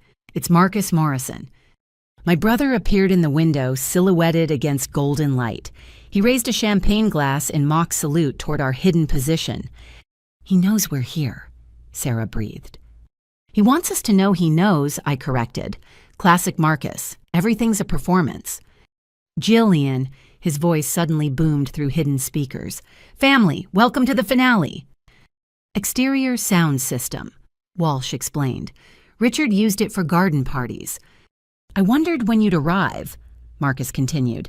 Though I expected more subtlety from the FBI, 17 agents is overkill for one financial advisor. 23 agents, Harrison muttered. He missed 6. Come inside. Let's discuss terms like civilized people. Or would you prefer I start the fireworks early? On cue, a small explosion rocked the estate's garden shed. Flames leaped into the night sky. Just a demonstration, Marcus assured us. The main show waits for dawn, unless we reach an agreement. What does he want? Chloe asked. Everything, I answered. Always everything. Harrison coordinated response teams to the fire while maintaining perimeter security. Through it all, Marcus watched from his window, conducting chaos like a maestro. 1 hour until dawn. Patricia noted, checking her phone. His associates will move soon. Then we go in, Dad decided. End this before more people get hurt. Negative, Harrison countered. Too dangerous. Everything's dangerous now, I argued. At least inside we can contain him. Or he contains you. Those explosives aren't for show. Jennifer knows where they are. I used Walsh's real name deliberately. We can avoid them. Some of them, she corrected. Marcus didn't share everything, even with me. Through the radio, we heard federal chatter about suspicious vehicles approaching from multiple directions. The dawn attack was mobilizing early. We're out of time, I insisted. She's right, Dad supported me. Better to face Marcus than unknown assassins. Harrison struggled with the decision. Protocol demanded caution. Reality demanded action. You have 10 minutes, he conceded. Full wire surveillance. First sign of trouble, we come in hard. I'll disable what explosives I can, Walsh offered. You're not going anywhere alone, James insisted. I'll cover you. Strange alliances forming in desperation. The con woman and the musician, the lawyer and the killer, the family and the federal agents. We approached the estate on foot, weapons drawn but lowered. The front door stood open, spilling light onto manicured grounds. Welcome home, Marcus's voice echoed. Or what was almost home. Did you know Richard wanted to adopt me officially? Give me the Brennan name. Why didn't he? I called out. Because keeping me a Morrison served his purposes better. Trojan horse inside your perfect family. We entered cautiously, Walsh, pointing out pressure plates and tripwires. The mansion's interior screamed stolen wealth, museum-quality art, priceless antiques, blood money transformed into beauty. Studies upstairs, Walsh directed. But watch the third step, mercury switch underneath. We climbed carefully, each creak seeming to mock our progress. Family photos lined the walls, Richard with politicians, celebrities, unaware they were posing with evil. You found the journal, Marcus observed as we reached the landing. Brittany always was resourceful, though I prefer calling her Jennifer now, more honest. You knew. Walsh stopped short. I've known for 2 years, dear wife. Your pillow talk improved dramatically after you turned federal. Betrayal within betrayal. Even their marriage contained double crosses. Yet you stayed with me, Walsh challenged. Useful tools deserve using. Besides, feeding false information to the FBI amused me. We reached the study door. Marcus stood with his back to us, gazing at Richard's trophy wall. Look at this. He gestured to photos. 40 years of successful predation. Richard understood power. Take everything. Apologize to no one. Die undefeated. He died alone. Dad entered first, abandoned, haunted, begging forgiveness from ghosts. He died rich, Marcus countered. That's all that matters. You believe that? Sarah stepped forward. After everything we shared, every Christmas, birthday, family dinner. Shared. Marcus finally turned. His face had aged years in hours, exhaustion and rage, carving new lines. You shared nothing. I was the outsider, the changeling, the boy who didn't belong. We loved you, Chloe insisted. You loved the performance, the Golden Child Act, but underneath you all knew something was wrong, felt the difference. Because Richard made you different, James argued, not because we rejected you. Semantics. The result remains. I was alone in a house full of people, rich in a family of modest means, ambitious among the complacent. Corrupted among the innocent, I added. His laugh was bitter. Innocent Dad cheated his students with grade inflation for favorites. Mom buried her head in gardens rather than face reality. You all lived in delusion. While you lived in theft, Dad said quietly. While I lived in truth, Richard's truth. Power comes from taking, not giving. Love is weakness. Family is leverage. Then why call us here? Patricia asked.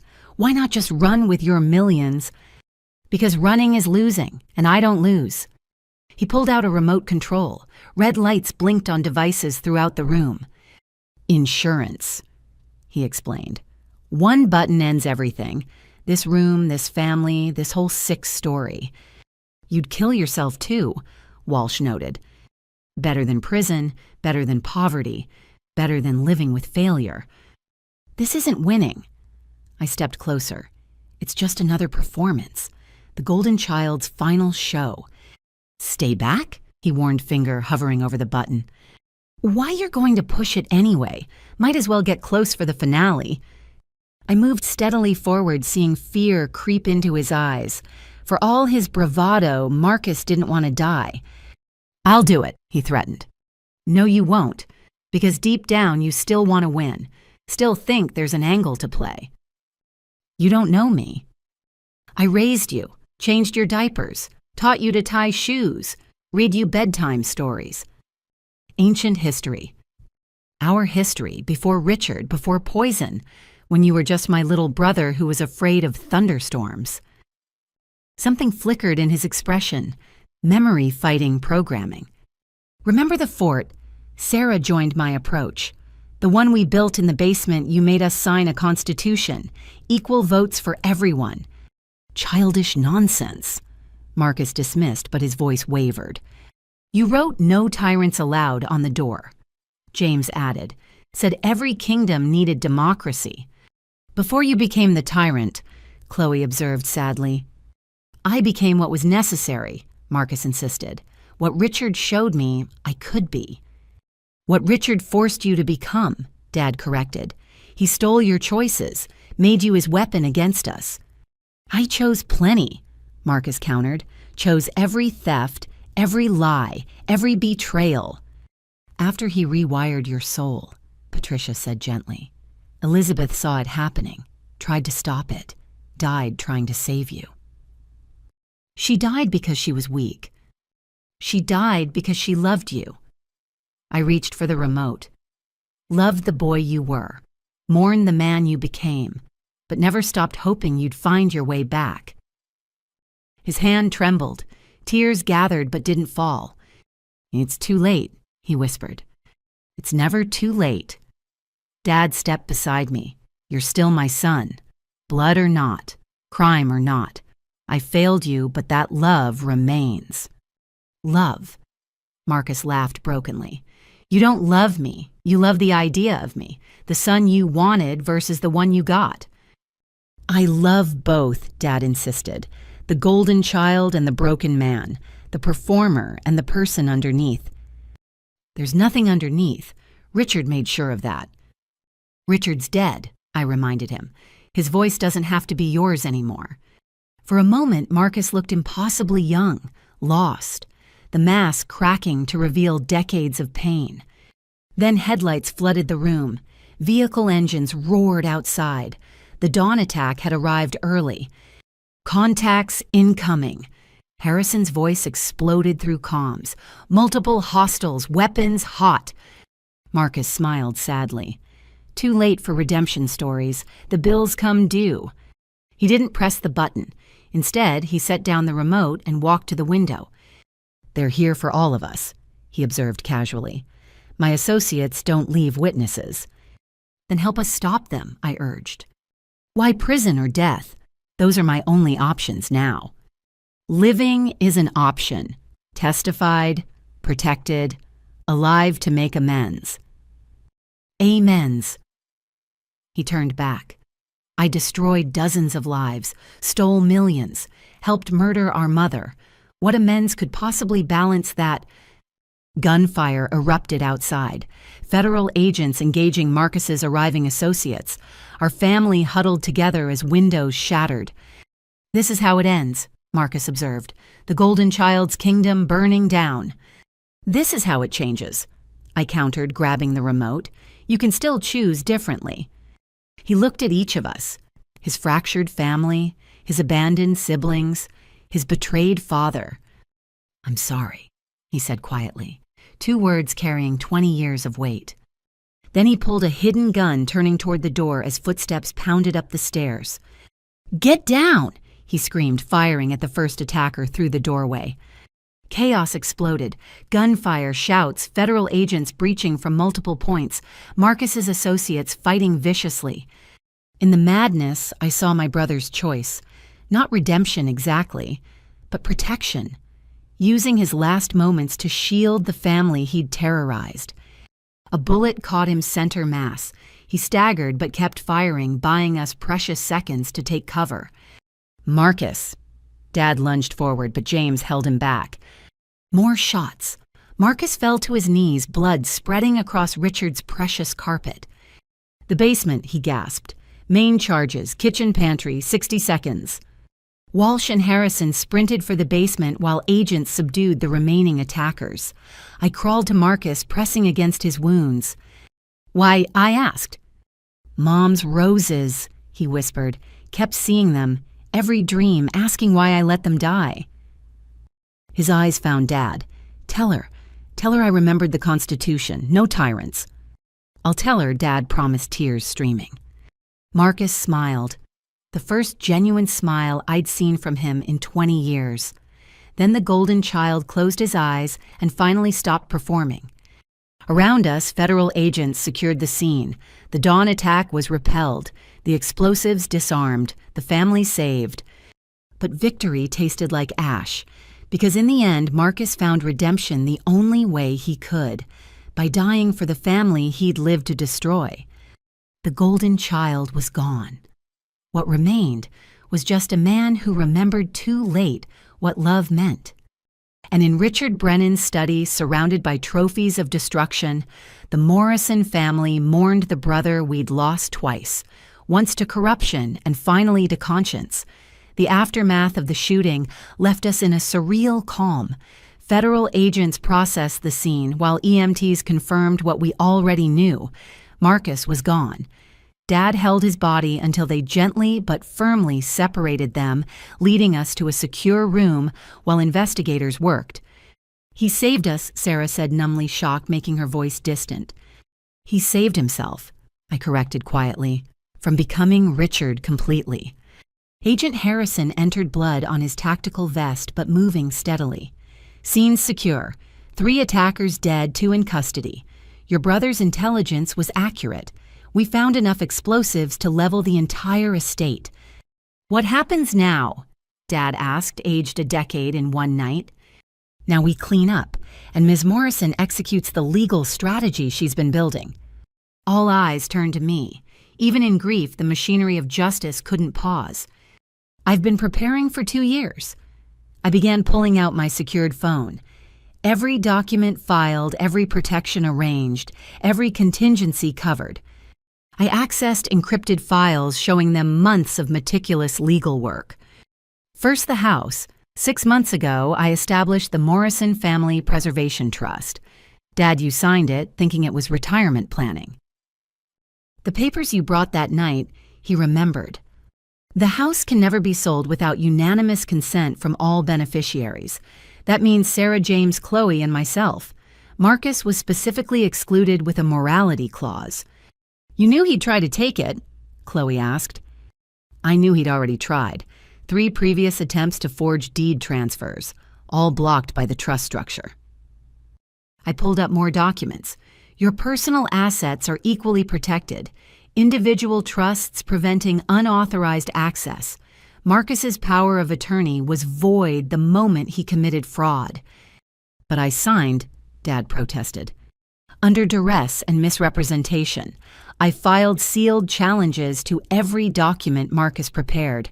Judge Patterson agreed to emergency hearings if needed. Judge Patterson, James recognized the name, from Mom's book club. Who better to protect Dad than someone who knew Mom's wishes? Patricia smiled grimly. Elizabeth would be proud, using community connections for justice. That's just the beginning. I showed them FBI agreements. Every family member has immunity deals. Sarah, your actions at the bank were documented as coercion. James, any debts to Marcus are void. Illegal loans have no standing. Chloe, we're reopening your divorce settlement given Marcus's interference. You thought of everything, Sarah breathed. I thought of family. Marcus thought of money. That's why I won. Harrison's phone rang. He listened, then smiled. Brittany, Agent Walsh, located the Cayman accounts. $43 million recovered so far. That money goes to victims first, I stated. Then civil penalties. What remains establishes a restitution fund. Nothing for us, Chloe asked, then caught herself. Sorry, that sounded human, I finished. But no, we don't profit from his crimes. We survive them. I pulled up the most important document. Marcus's arrest warrant was part of a larger RICO case, racketeering charges against the entire Brennan network. With his death testimony becomes crucial. Whose testimony, Dad asked. All of ours, plus Agent Walsh, plus Patricia's evidence. We're the star witnesses in dismantling 20 years of financial predation. Testifying against our dead brother, Sarah looks sick. Testifying for his victims, Mrs. Patterson eating cat food, Mr. Kim's grandchildren losing college funds, every elder whose trust was betrayed. Through the window, dawn finally broke properly. Golden light illuminated the estate's grounds, revealing the night's damage. Bullet holes, scorch marks, blood. There's more, I continued. The validation court order I mentioned, it was signed yesterday. Every transaction Marcus made in Dad's name is under review. I showed them the judge's order. Retroactive to 5 years ago. Any transfers, sales, or financial instruments he created are frozen pending investigation. The restaurant investors, James realized, can they recover their money? Most of it. Insurance bonds cover some losses. Seized assets provide more. No one gets whole, but everyone gets something. What about criminal charges? Dad worried. If transactions are void, you're protected. Victims of identity theft aren't prosecuted for the thief's actions. Every document establishes Marcus as the sole bad actor. Using family as shields again, Patricia observed. Using law as justice, there's a difference. Agent Harrison interrupted. Ms. Morrison, we have a situation. Press caught wind of the shooting. They're gathering outside. Through windows, I could see news vans arriving. Our private tragedy about to become public spectacle. I prepared for this too. I pulled out a drafted statement. Patricia, you have media contacts. Can you coordinate? She nodded, already dialing numbers. I'll manage the narrative. Focus on victims, not family drama. Wait, Chloe said. What about Marcus's funeral? His reputation. He died saving federal agents from explosives, I said carefully. That's the story, a moment of redemption after years of crime. Lying about him even in death, Sarah challenged. Choosing which truth to emphasize. He was a criminal, also a brother. Both things matter. Dad stood slowly. I want to see him again, before they take him. Harrison looked to me. I nodded. We all do. We returned to the study where Marcus fell. His body was covered but not yet removed. Dad knelt beside him, pulling back the sheet. In death, my brother looked peaceful. The strain gone. The performance ended. Just the face I'd known since birth, finally at rest. He was 4 when you were born, Dad told me. So excited about a baby sister. Carried your picture everywhere. Before Richard, I said. Before everything went wrong. Dad touched Marcus's hair gently. Maybe now he's free. From Richard's voice, James agreed, from the poison. We stood vigil until the coroner arrived, each sibling saying goodbye to the brother we'd lost long before tonight, the golden child who'd tarnished himself beyond recognition, but found in his final moment a glimmer of the boy he'd been. As they took him away, my phone buzzed with alerts, banks confirming frozen accounts, lawyers acknowledging filed motions, the legal machine I'd built activating across multiple jurisdictions. You really did prepare everything. Patricia marveled, reading notifications over my shoulder. Not everything, I admitted. I didn't prepare for him dying. Part of me thought, he'd survive to face justice, Dad supplied. To find redemption, real redemption, in life, not death. He found what he could, Dad said firmly. That has to be enough. Harrison returned with updates. Press conference in 1 hour. U.S. Attorney wants to announce the RICO case. You'll need to be there. All of us, Sarah paled. United front, I confirmed. Show the world that families can survive predators, even internal ones. What do we say? Chloe worried. The truth, that we loved someone who lost his way, that crime has consequences, that victims deserve justice. And Marcus, James asked, how do we explain him? I thought carefully. We explain that Richard Brennan stole a child's soul, that greed consumed a good person, that in the end family mattered more than money. Will anyone believe it? Sarah wondered. Does it matter we know the truth? Mom knew, that's enough. As we prepared to face the cameras, I made final calls. Victim notification services, restitution administrators, insurance investigators, the wheels of justice turning properly at last. Jillian. Dad caught my arm. Thank you for protecting us, for being stronger than I was. You were plenty strong. You loved unconditionally. That's its own courage. Your mother would be so proud. You became everything she hoped. We all did. I looked at my siblings. We survived, together. That's what she wanted most. Outside, reporters gathered like vultures, but I felt ready. 2 years of preparation crystallizing into this moment. The legal framework to protect my family was complete. The criminal network was exposed. The victims would receive justice. Marcus was gone, but his shadow no longer loomed over us. The golden child had fallen, and in falling set us free. Time to tell the world how a family survives betrayal, how love endures despite theft, how justice prevails even when it costs everything. The legal lightning had struck. Now came the cleansing rain of truth. The press conference was scheduled for 9 a.m., but by 8:30 we received word that changed everything. Agent Walsh burst into our temporary headquarters at the local FBI office, face flushed with urgency. He's alive. The words didn't compute. We'd seen Marcus die, held his body, watched them take him away. That's impossible, Harrison stated flatly. The body in the morgue isn't Marcus Morrison. Fingerprints don't match.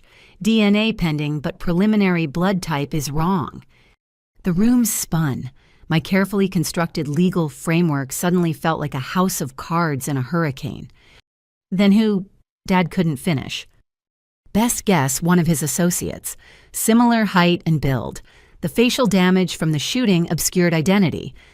He played us, I breathed. Even at the end, he played us.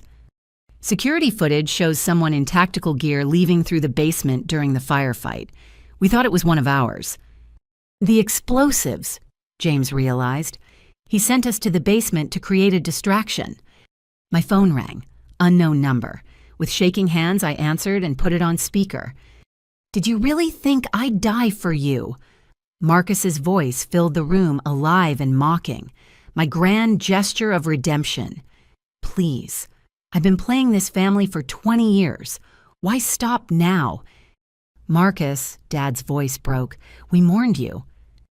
Touching. Did you cry, Dad? Did you regret choosing Jillian over your real son? You're not my real son, Dad said quietly. We both know that now. Silence, then a laugh. So Patricia told you about Richard being my father. Good. Let's stop pretending we're family.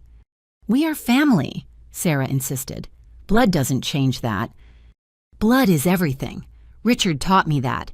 His blood runs in my veins, not Thomas Morrison's weak genetics. Where are you? I demanded. Close enough to watch the press conference, far enough to escape, but I'm not calling to gloat. I'm calling to negotiate. The U.S. attorney doesn't negotiate with fugitives, Harrison interjected. But families negotiate with family, and despite everything, these fools still see me as theirs. He was right. Even knowing he'd faked his death manipulated our grief, my siblings looked hopeful. The golden child's hold remained strong. What do you want? I asked. What I've always wanted. Everything. The house, the money, the legacy, but I'll settle for half. Half of what? The 43 million Agent Walsh so helpfully recovered. Transfer half to accounts I'll specify and I disappear forever. That money belongs to victims, Patricia stated. Those victims were weak. Natural selection in action. They'd have lost it eventually anyway. You're sick, Chloe spat. I'm evolved. Richard showed me that morality is a luxury only the poor believe in. Richard died alone and terrified. I reminded him. Is that evolution? Richard died rich. That's all that matters. On another line, FBI techs worked frantically to trace the call. Harrison showed me their progress, narrowing location but needing more time. Keep him talking, he mouthed. Even if we wanted to transfer money, I said, it's frozen by court order, multiple jurisdictions, impossible to move quickly. You found ways to freeze it quickly enough, find ways to unfreeze it. That's not how law works. Law. He spat the word. Your precious law couldn't stop me for 20 years. Couldn't save Mom. Couldn't protect Dad. But suddenly, it's sacred. Law is all that separates us from predators like you. We're all predators, Jillian. Some just admit it. Dad stepped closer to the phone. Marcus, please, come home. Face justice. I'll stand by you through trial. Stand by me. You couldn't stand by me when I was your golden child. Why would I trust you now? Because despite everything I love you, love. Another bitter laugh. You loved the performance. The son who reflected glory on you. When I stopped performing, you replaced me with Jillian. That's not true. Isn't it? Who did you brag about at school? Your son, the financial advisor, or your daughter, the lawyer, who got the proud father speeches? You were stealing from my colleagues. I was succeeding building an empire while she was still in school. But success without morality meant nothing to you. It shouldn't mean anything to anyone, James interjected. Spoken like a failure. How's that music career brother still playing coffee shops for tips? I'd rather play honestly for pennies than steal millions.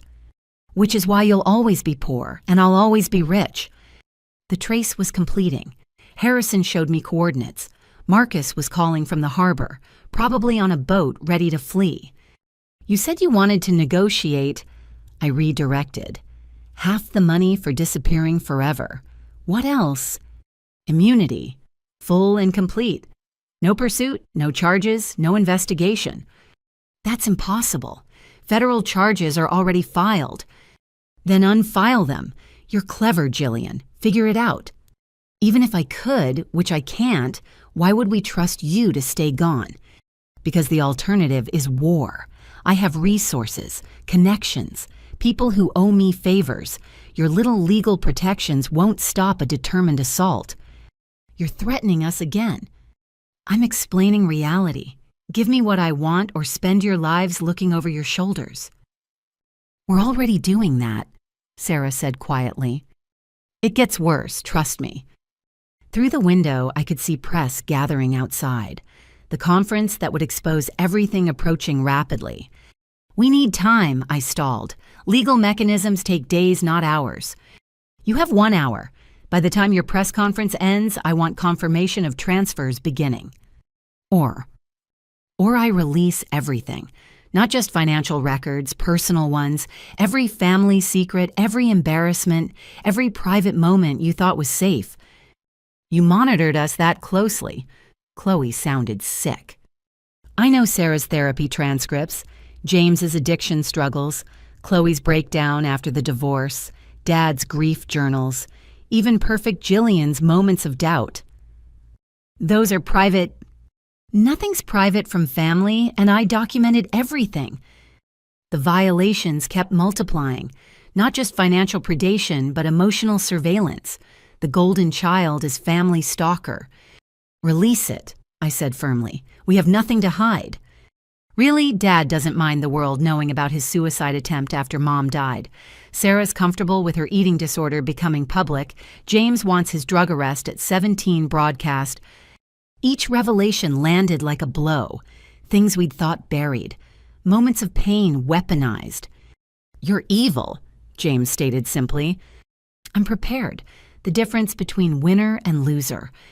You've already lost, I countered. Living in shadows. Running forever. No family, no home, no peace. I'll have money. Money buys everything else. Money didn't buy Richard love. Won't buy you redemption. Still believing in redemption after everything I've done, you're more naive than Mom. Mom believed in redemption until her last breath. That's strength, not naivety. Mom killed herself rather than face truth. That's weakness defined. Mom was murdered by your real father, the man you're so proud to emulate. Silence stretched. When Marcus spoke again, his voice had changed. Colder, harder. 1 hour, half the money or full exposure. Choose wisely. The line went dead. We stood in stunned aftermath, processing new betrayals. He monitored our therapy, Sarah whispered, our private moments. He monitored everything. Patricia confirmed, checking her systems. I'm finding hidden cameras in all your homes, keyloggers on computers, your entire lives under surveillance. For how long? Dad asked. Years, maybe a decade. The technology evolved, but the invasion remained constant. How do we fight that? Chloe despaired. He knows everything about us. And we know everything about him, I reminded them, including where he is. Harrison confirmed it. Harbor patrols moving in, quiet approach. We might get him. He'll have contingencies, Walsh warned. Marcus always has contingencies. Then we need our own. I looked at my family. He wants to expose our secrets. Let's expose them first. What? Sarah recoiled. Press conference in 20 minutes. We control the narrative, admit our struggles, own our pain, take away his ammunition, air our private battles publicly. James looked skeptical. Transform them from weapons to testimonies. Show that everyone struggles, everyone falls, but not everyone becomes a predator because of it. That's insane, Chloe protested. That's honest, the one thing Marcus never learned to be. Dad considered. Your mother would approve. Truth over comfort. Always. We don't have to do this, I assured them. We can try to pay him. Hope he honors the deal. He won't, Patricia stated. Blackmailers never stop, they just escalate. Then we stop him first, Sarah decided, with truth. One by one, my siblings agreed. The family that had hidden behind facades for 20 years would finally step into light. What about the money? Chloe asked.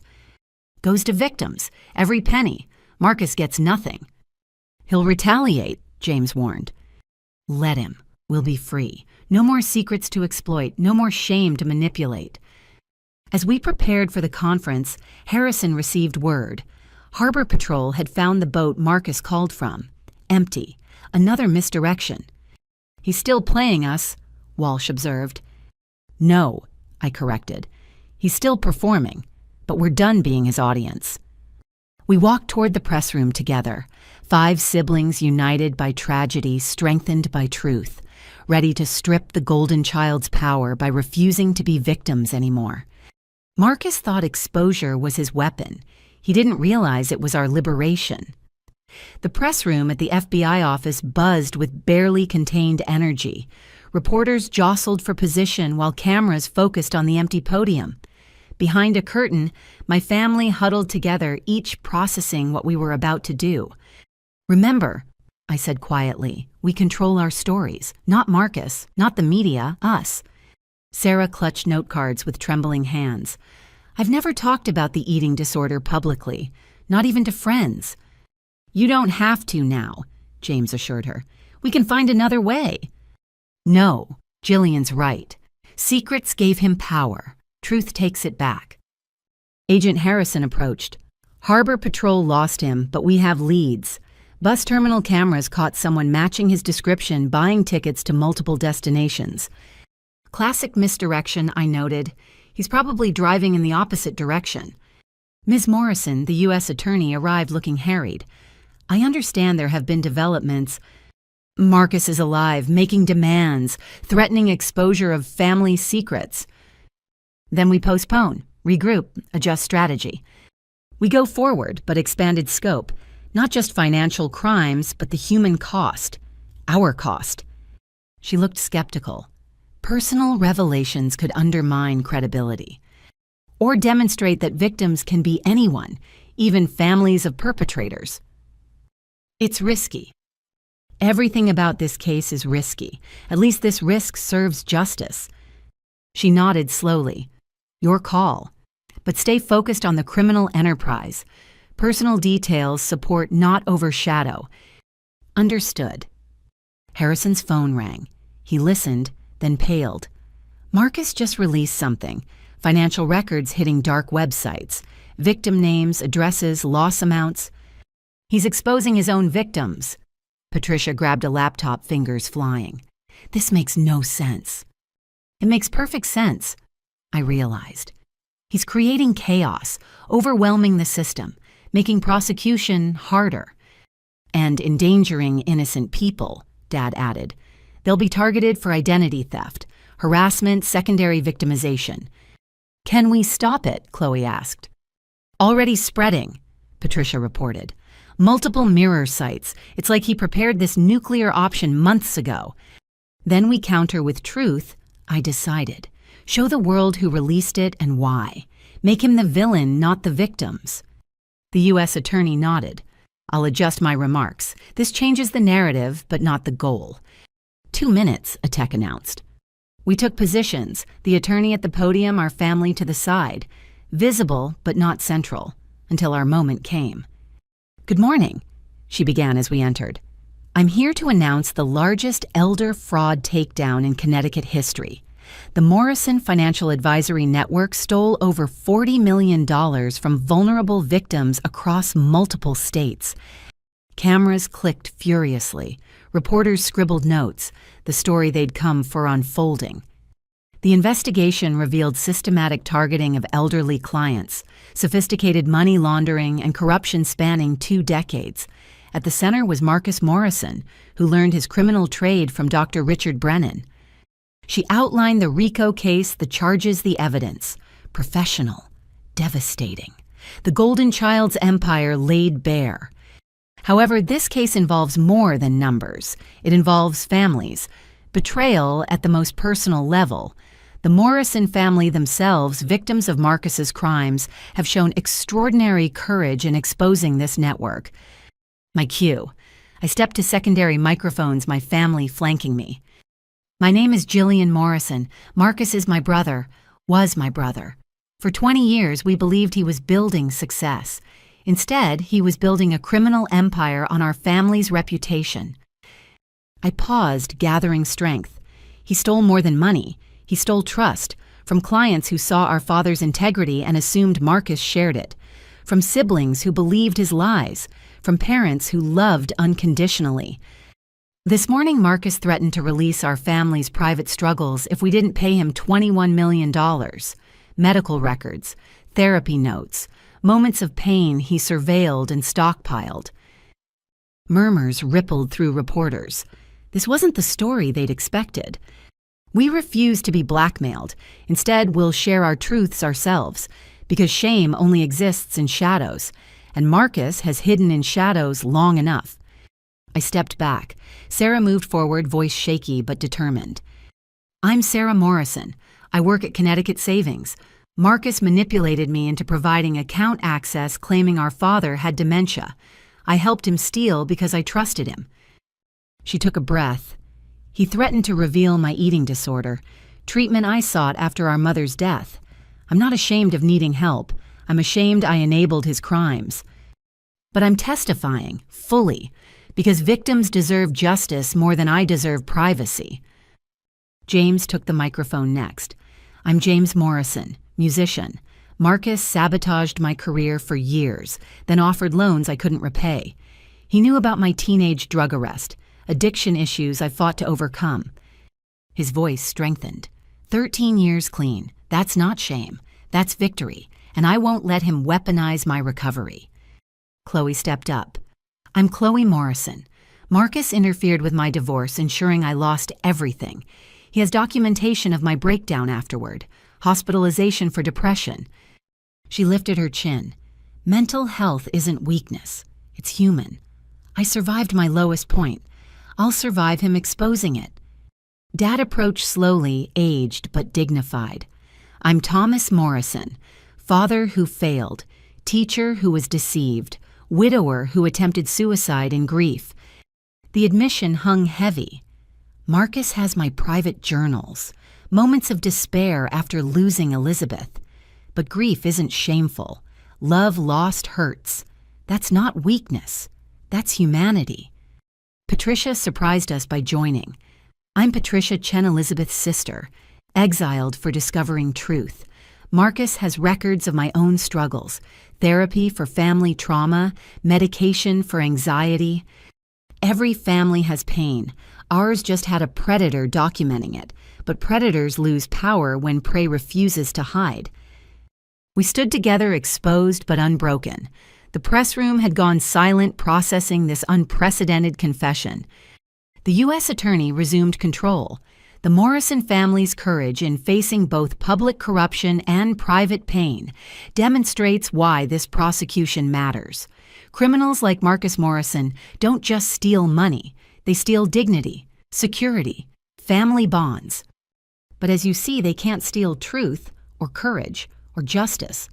She outlined next steps: victim restitution, ongoing investigation, the hunt for Marcus. Mr. Morrison faked his death this morning to avoid capture. He's now releasing victim information online, further victimizing those he's already harmed. We need public help finding him before more damage occurs. Marcus's photo appeared on screens, the golden child exposed as common criminal. Questions erupted, reporters shouting over each other. We answered what we could, stayed silent on active investigation details. Ms. Morrison, one called out, "Do you really think public confession protects your family?" "I think truth protects everyone. Marcus trades in secrets. We're declaring bankruptcy on that currency." But victim information is still spreading online. Patricia pulled out her laptop. Not for long. FBI cyber teams are working with major platforms, sites going dark, information being contained. We can't stop everything, I admitted. But we can minimize damage, warn victims, provide credit monitoring, show that exposure doesn't mean destruction. What about Marcus? Where do you think he's gone? Wherever predators go when hunting grounds disappear. But he can't run forever. Too many people looking. Too much evidence compiled. Would you forgive him? A reporter asked Dad.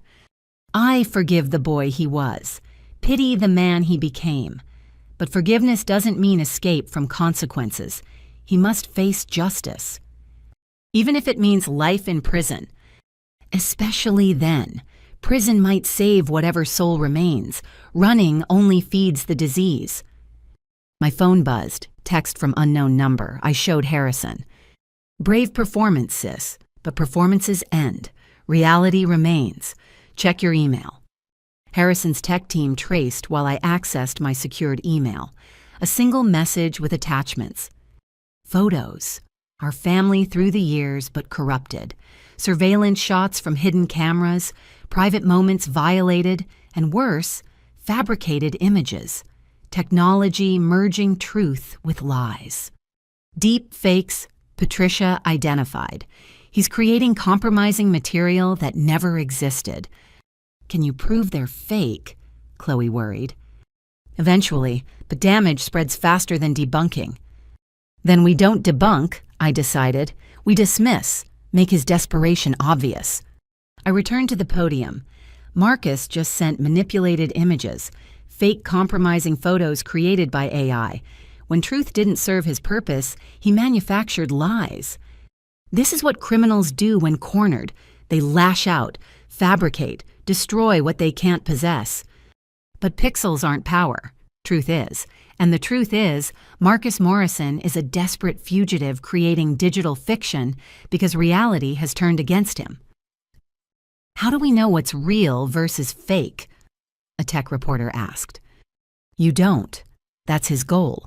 Chaos through uncertainty. But courts require evidence, verification, authentication. His digital tantrums are noise, not proof. The press conference continued, but I felt the shift. From sensational story to human truth. From family shame to family strength. Marcus thought exposure was his weapon. Instead, it became our testimony. Proof that surviving trauma doesn't mean hiding it.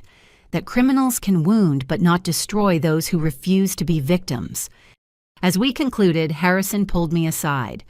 Canadian Border Patrol thinks they spotted him, following up. He won't go to Canada. Too obvious. Where then? I thought about my brother, his patterns, his pride. Somewhere he thinks he owns. Somewhere that feeds his ego. The estate, we have agents. No, somewhere else, connected to Mom. Understanding dawned. The cemetery. He needs to gloat, to tell her he won. That's where he'll go. That's insane. That's Marcus. Brilliant but broken. He can't leave without claiming victory over her ghost. Harrison mobilized units while we extracted ourselves from reporters. The family phoenix had risen from ashes of exposure, now to catch the arsonist who'd lit the fire. You did it, Patricia told us as we left. Turned his weapons into your strength. We survived it, I corrected. Strength comes next. What's next? Sarah asked. We catch him, try him, convict him, then rebuild without him. Think he's really at the cemetery? James wondered. He's there, performing for the only audience that ever mattered, the mother he helped destroy. We drove toward the cemetery, federal convoys following, the final confrontation approaching. Marcus would stand at Mom's grave claiming victory over her values. He didn't know her children had become her vengeance, truth her weapon, justice her legacy. The golden child's last performance was about to end where our family tragedy began, at the grave of the woman who'd loved him despite seeing what he'd become. Time to bring Marcus home, not to the house he'd tried to steal, but to the cell he'd earned, and maybe finally to the peace that comes from facing truth without performance. The phoenix had risen, now to cage the fire starter before he burned again. We arrived at Fairview Cemetery as storm clouds gathered, lending drama to an already theatrical moment. FBI vehicles surrounded the perimeter while we approached Mom's grave in a tight formation. Harrison had wanted us to wait, but I knew my brother. His ego demanded an audience, especially family. Marcus stood exactly where I'd predicted, his back to us, speaking to Mom's headstone. Designer suit immaculate despite his fugitive status. The golden child still performing even now. 20 years, Mother. His voice carried on the wind. 20 years of building what you never could. An empire, a legacy, real power. Marcus, Dad called out. My brother didn't turn. The cavalry arrives. Tell me, Dad, did you enjoy your public confession admitting weakness to the world? I admitted humanity. There's a difference. Semantics. You showed them you're broken, pathetic. Everything Richard said you were. Richard's dead. I stepped closer. His poison doesn't have to be your voice anymore. Marcus finally turned. His face shocked me. Gaunt, exhausted eyes burning with manic energy.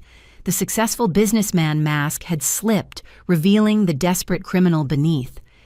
Still trying to save me, Jillian, even after everything? Trying to stop you. Salvation's your choice. He laughed, the sound sharp and wrong. Salvation, redemption, Mom's favorite words. Look where they got her. He gestured to the grave, 6 feet under, destroyed by truth she couldn't face. Murdered by your father, Sarah corrected. We know about the poison, the slow killing. Murdered, suicide, details. She's dead either way. And you helped, James accused. Covering for Richard, tormenting her with betrayals. I survived. In this family, that's an achievement. Federal agents moved into position, but Harrison held them back. This needed to play out. Marcus needed to hang himself with words, not force. You know what I found fascinating? Marcus continued, pulling something from his pocket. Mom left letters, hidden everywhere, including one for me. My breath caught. Patricia had mentioned letters, but we hadn't found them all. Want to hear what she wrote to her precious Marcus, her corrupted son? Don't, Dad warned. Those words were private.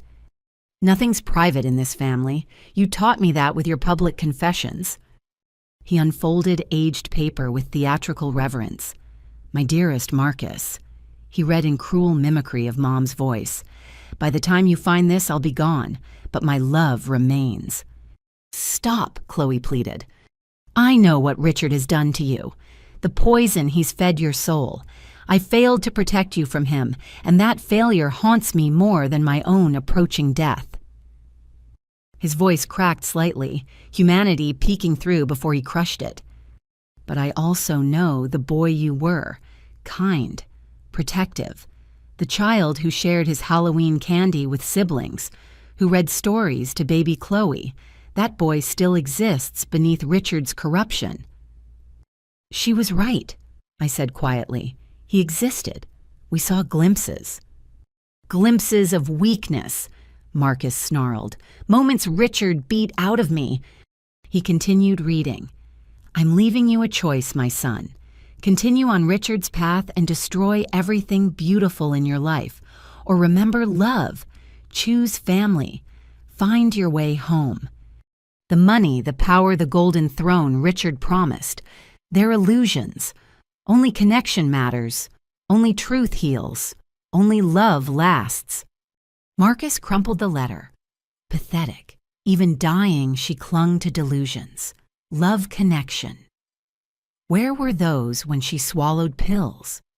In that letter, Dad said firmly, in her final attempt to save you.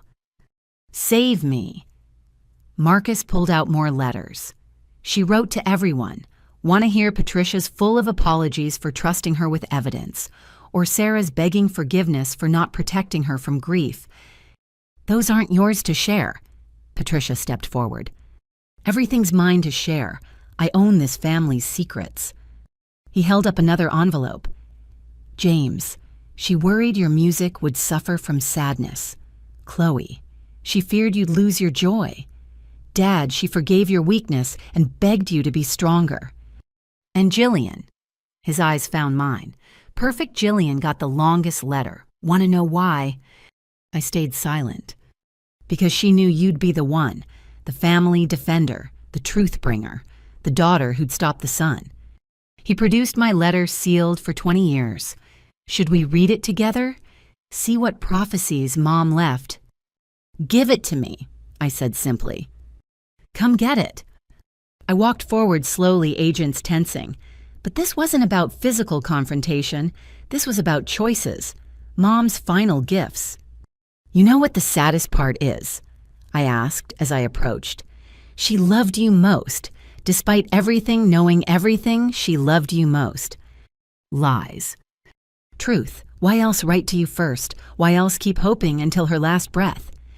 I reached for the letter. He didn't pull back. Because she was weak, he said, but uncertainty colored his voice.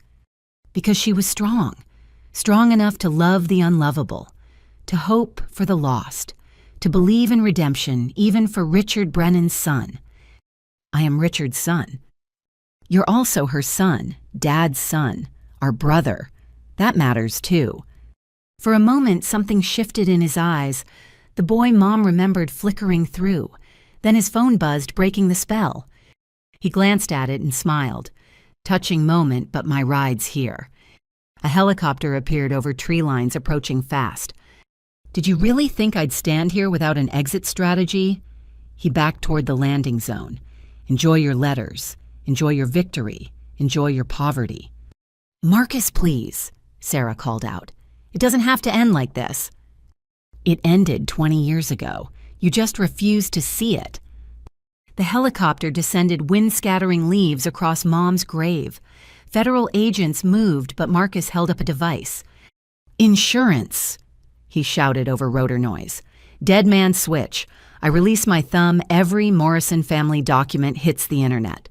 Tax returns, medical records, everything. You'd destroy us even in escape, Dad asked. I'd ensure mutually assured destruction. Back off or burn with me. The helicopter touched down, door opening, escape yards away. That's when Patricia surprised everyone. Elizabeth knew you'd run. Marcus paused. She knew you'd choose Richard's path, so she prepared something special. Check your accounts, nephew. All of them. Marcus fumbled for his phone, keeping the dead man switch active. His face went white. What did you do? Not me, your mother. 20 years ago, she embedded a virus in the founding documents of every shell company you'd create, dormant until activated by specific triggers. Impossible. Technology didn't... She didn't use technology. She used law, sunset clauses, self-destruct provisions, hidden in the legal language Richard taught you to exploit. You're lying. Check again. Every account, every haven, every carefully hoarded dollar. Marcus's phone showed the truth. Accounts zeroing out, transfers reversing, 20 years of stolen wealth evaporating. She knew, Patricia continued, that you'd build on Richard's foundation, so she made that foundation poison, took her own life to activate clauses requiring her death certificate. The suicide wasn't just despair, I realized. It was a trigger. A 20-year time bomb, Patricia confirmed, designed to detonate when Marcus felt safest. Marcus stared at his phone in horror, his empire crumbling in real time, the golden throne collapsing to dust. She destroyed me from the grave. She saved you, Dad corrected. Removed the temptation. Forced the choice she always wanted you to make. Without money, you're just Marcus, I added. Our brother, not Richard's creation. The helicopter pilot gestured urgently. Time running out, FBI closing in. Marcus looked at us, his family, the people he'd terrorized and betrayed but who still stood here, still hoping. Then he looked at the helicopter. Freedom. Empty freedom, but freedom nonetheless. You want me to choose family over escape? He laughed bitterly.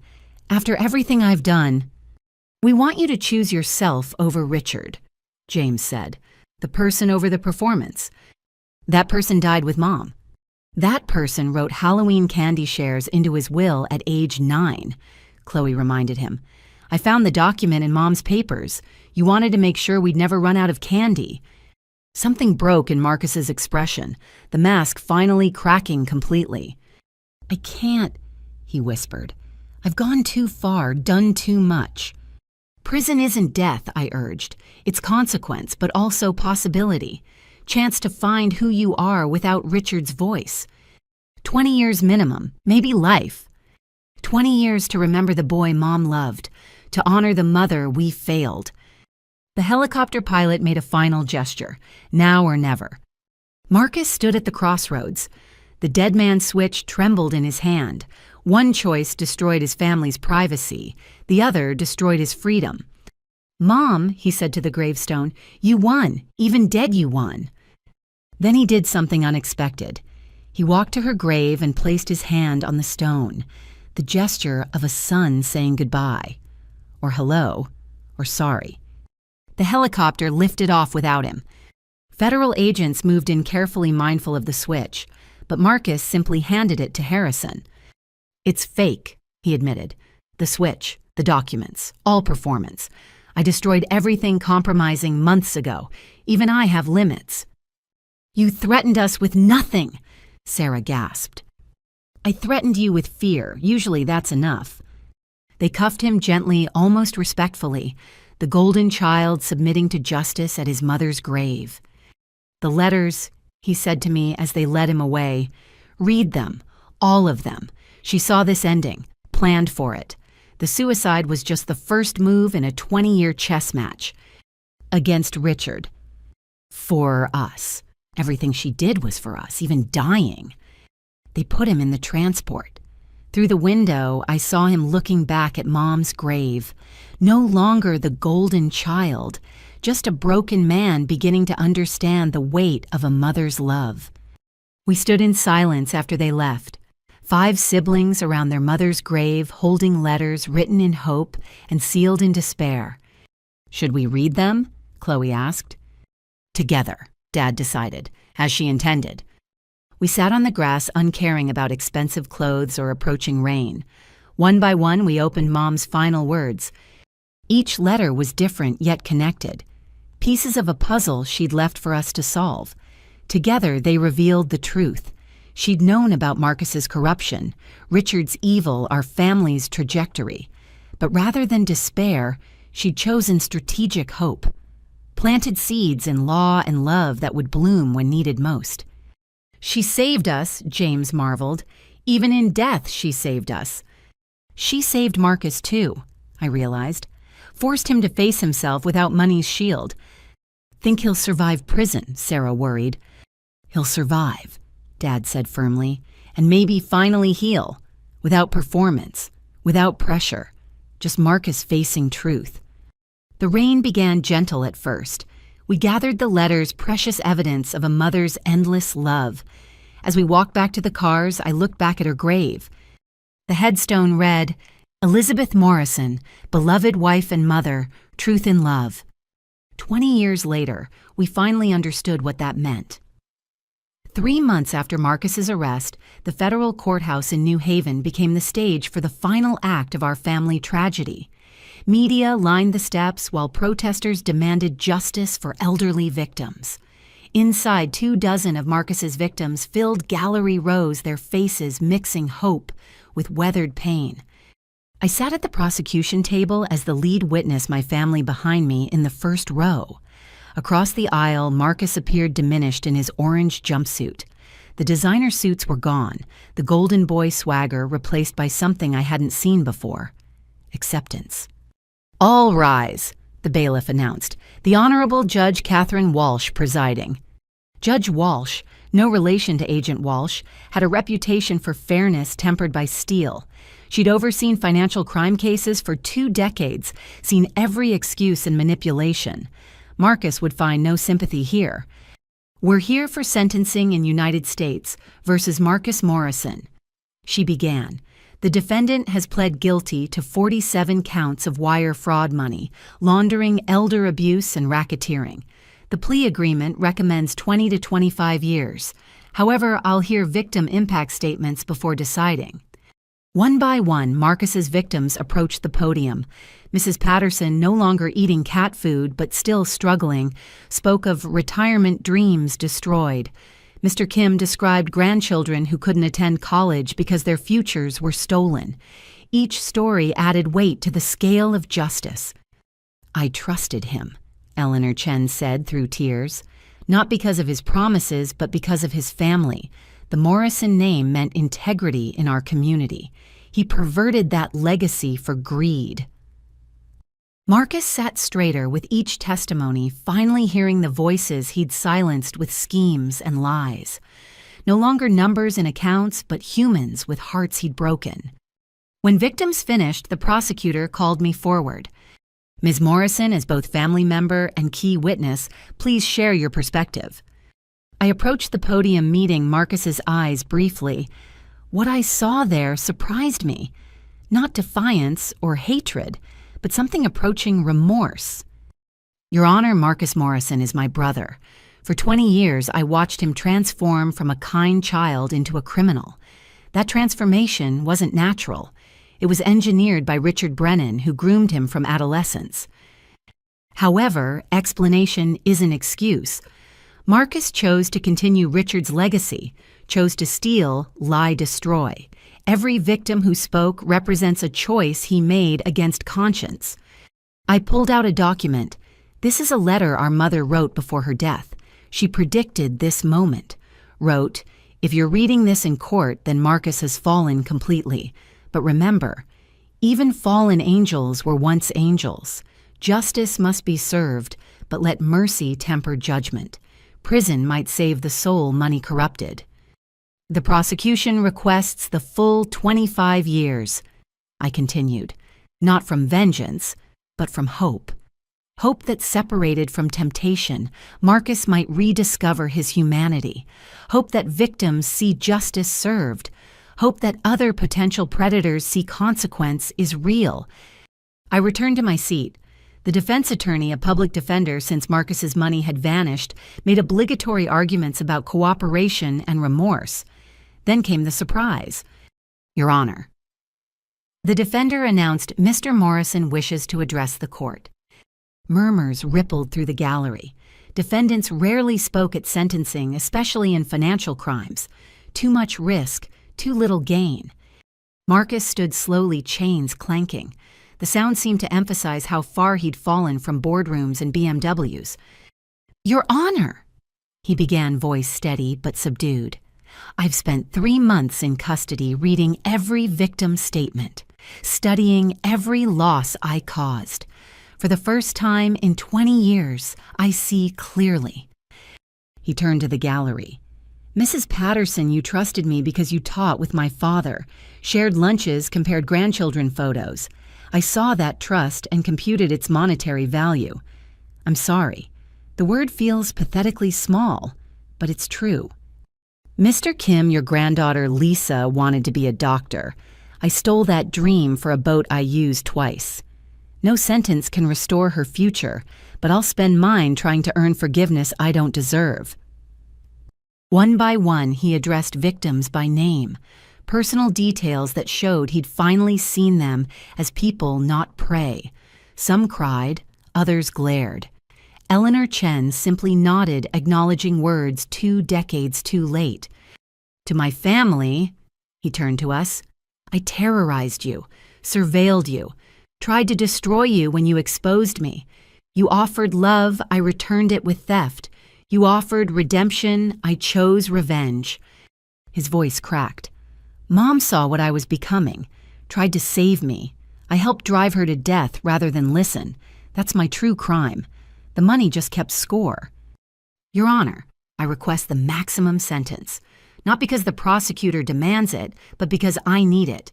25 years to excavate the person Richard buried, to find the boy who shared Halloween candy, to honor the mother I failed. Some crimes can't be undone, some trust can't be rebuilt, but maybe given time and bars and truth, something human can grow from the wreckage I created. He sat down, the courtroom held its breath. Judge Walsh reviewed papers, her expression unreadable. Mr. Morrison, your statement shows either genuine remorse or masterful manipulation. Given your history, distinguishing between them seems impossible. However, actions matter more than words. You've cooperated fully, revealed hidden accounts, testified against co-conspirators. The Brennan network is dismantled largely due to your assistance. But cooperation born from self-interest isn't nobility, it's strategy. And your victims deserve more than strategic sorrow. She looked at the gallery. The elderly are society's treasures. They've earned peace, security, dignity. You stole all 3. Perverted family trust for personal gain. Corrupted your father's reputation, built over 40 teaching years. I sentence you to 25 years federal custody. No parole eligibility for 20. You'll serve time at Otisville Correctional, where you'll participate in financial rehabilitation programs, teaching inmates financial literacy. Perhaps educating others will remind you what education meant before you weaponized it. Additionally, any future earnings beyond basic necessities go to victim restitution. Write a book, proceeds to victims. Paid interviews, victims. You'll live modestly while repaying lavishly. Mr. Morrison, you spoke of finding the boy who shared candy. I hope you do. But hope doesn't reduce consequence. 25 years. Court dismissed. The gavel fell with finality. Marshals moved to escort Marcus out. He looked back once, meeting each family member's gaze. "Thank you," he mouthed silently. Then he was gone. The courtroom erupted in subdued celebration. Victims hugged, prosecutors shook hands, justice served even if healing would take longer. Outside, media swarmed. I gave a brief statement about closure and consequences while my family slipped away. We'd played our parts. Now came the harder task, living without the golden child's shadow. That evening, we gathered at the house Marcus had tried to steal. Dad cooked Mom's recipes while we shared memories untainted by recent horrors. Stories of young Marcus teaching James guitar chords, helping Sarah with math homework, building blanket forts with Chloe. "Think he meant it?" Sarah asked. "The apology." "Does it matter?" James countered. "He's gone either way." "It matters," Dad said firmly. "Real remorse means possibility. Maybe in 25 years we'll have a brother worth knowing." "You'd forgive him?" Chloe seemed incredulous. "I'd consider it. Your mother believed in redemption, even wrote it into her final chess moves." Patricia had spent weeks analyzing Mom's legal maneuvers, the sunset clauses that destroyed Marcus's empire, the trust structures protecting our assets, the evidence preserved for this exact moment. She orchestrated justice from beyond, Patricia marveled. Knew law better than most lawyers. She knew her son, I corrected, knew what would save and damn him, chose both. We toasted Mom's memory with her favorite wine. The woman who'd seemed fragile had proved strongest. The suicide that appeared surrender was actually strategy. The mother who'd died broken had broken her son's corruption from the grave. To Elizabeth Morrison. Dad raised his glass, wife, mother, and apparently grandmaster chess player. To Mom, we echoed. Later I stood in her garden. The roses bloomed impossibly bright for late winter, as if celebrating justice served. I thought about Marcus in his cell beginning a quarter-century journey back to himself. "You won, Mom," I whispered to the flowers. "Saved us all, even him eventually. Hope you're finally at peace." A butterfly landed on a rose wings catching moonlight. Beautiful, fragile, transformative. Like the justice we'd fought to achieve, like the family we'd fought to preserve. The golden child was gone. The family remained, scarred but stronger, tested but together. And somewhere in federal custody, a fallen son began the long climb back to the light his mother never stopped believing he'd find. Justice served, mercy offered, truth triumphant. The Morrison family tragedy had ended. The Morrison family healing could finally begin. 1 year later, we gathered in the same dining room where Marcus had announced his plans to steal our home. But today, sunlight streamed through windows that had once framed federal agents, and the table that had held evidence boxes now overflowed with architectural plans and hope. The Elizabeth Morrison Center for Financial Recovery. Sarah read from the blueprint header. Mom would have loved this. The house had been transformed but not sold. The East Wing now housed therapy rooms for fraud victims. The basement Marcus had used to terrorize us became a computer lab for financial literacy classes. Mom's garden remained untouched, a sanctuary amid services. First clients start Monday. I announced reviewing schedules. 43 of Marcus's victims have enrolled in free counseling and financial planning. Mrs. Patterson's teaching a budgeting class, James added, turning her struggle into strength for others. Dad emerged from the kitchen carrying Mom's coffee pot, now serving volunteers, instead of family alone. At 71, he moved with renewed purpose, no longer the broken man Marcus had tried to destroy. Who would have thought, he mused, that our house of secrets would become a house of healing? Through the window, I saw Patricia directing contractors finishing the memorial wall. Each brass plate bore a victim's name, not in shame but in solidarity. Marcus's crimes had created an unexpected community. Letter from Marcus, Chloe announced, holding up an envelope from the morning mail. We'd been receiving them monthly. His handwriting had changed from aggressive slashes to careful curves, as if he was relearning how to communicate without manipulation. Should we read it? Sarah asked. Today of all days. Today marked the anniversary of Mom's death.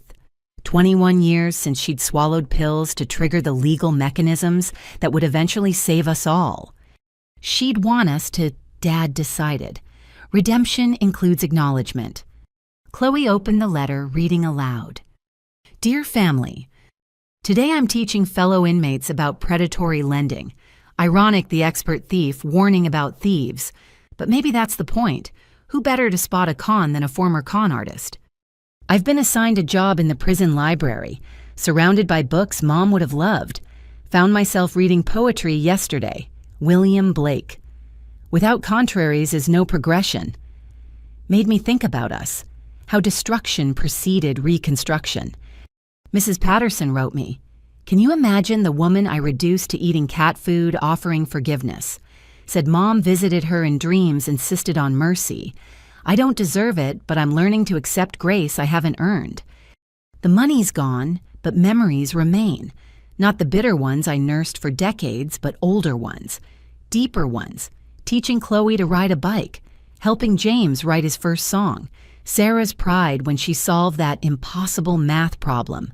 Jillian defending me from playground bullies before I became one myself. 24 years left. Sometimes feels like forever. Sometimes like not enough. How long to excavate a soul? How many years to rebuild what greed destroyed? I'm sending something else. Found it hidden in my cell by the previous occupant. Seems appropriate. Use it, however, helps most. Still unworthy, but working on it, Marcus. Inside the envelope was a check, modest but meaningful, his prison earnings for the year, every cent he could spare beyond basic needs. He's trying, Chloe said softly. Trying's a start. I agreed. Change takes time. A knock interrupted. Agent Walsh, Jennifer now having returned to her real name after the trial, entered carrying boxes. Final evidence release, she announced. FBI's closed all related cases. These are personal items from Marcus's office. We'd avoided dealing with his possessions, the detritus of a criminal life, but closure required confronting even painful remnants. I'll help sort, Jennifer offered. Least I can do after everything. She'd become an unexpected ally. Her undercover work had traumatized her too, living Marcus's lies for 3 years. She attended therapy at the center, transforming from perpetrator to survivor. We opened boxes carefully. Most contained what we'd expected: fraudulent documents, expensive trinkets, evidence of excess. But at the bottom of the last box, wrapped in Mom's scarf, we found treasure. Family videos, James breathed, holding up old tapes. I thought these were destroyed. Marcus saved them. Sarah seemed stunned. Hidden in his private safe, Jennifer confirmed, behind millions in bearer bonds. He valued these more than money. We set up Mom's old VCR technology creaking to life. The first tape showed Christmas 1995, Mom alive, radiant, directing our chaos with laughing authority. Marcus, help your sisters with the cookies, her voice commanded across decades.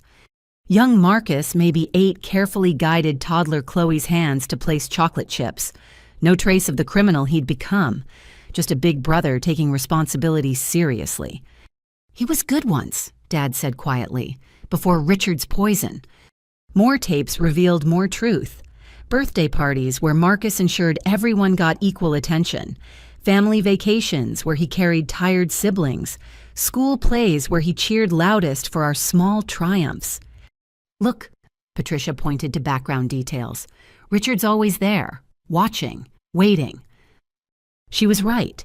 In video after video, Richard Brennan lurked at edges, the family friend who was actually family predator, documenting planning, corrupting. He stole our brother, James said with fresh anger, slowly, deliberately, while we watched unknowing. But Marcus kept these videos, I noted. Even while becoming Richard's creature, he preserved evidence of who he'd been. Part of him always remembered, Dad agreed. The boy Mom loved never fully died, just got buried deep. The final tape was different. Handheld shaky, dated a week before Mom's death. She spoke directly to the camera Marcus filming. For my children, she began, already gaunt from illness. All my children, including the one behind the camera. Marcus's young voice, Mom, you should rest. Rest comes soon enough. First truth. I'm dying, we all know it, but death isn't ending. It's transformation. She looked directly at us across 21 years. This house will become something beautiful. My children will become something powerful. Even tragedy serves purpose if met with love.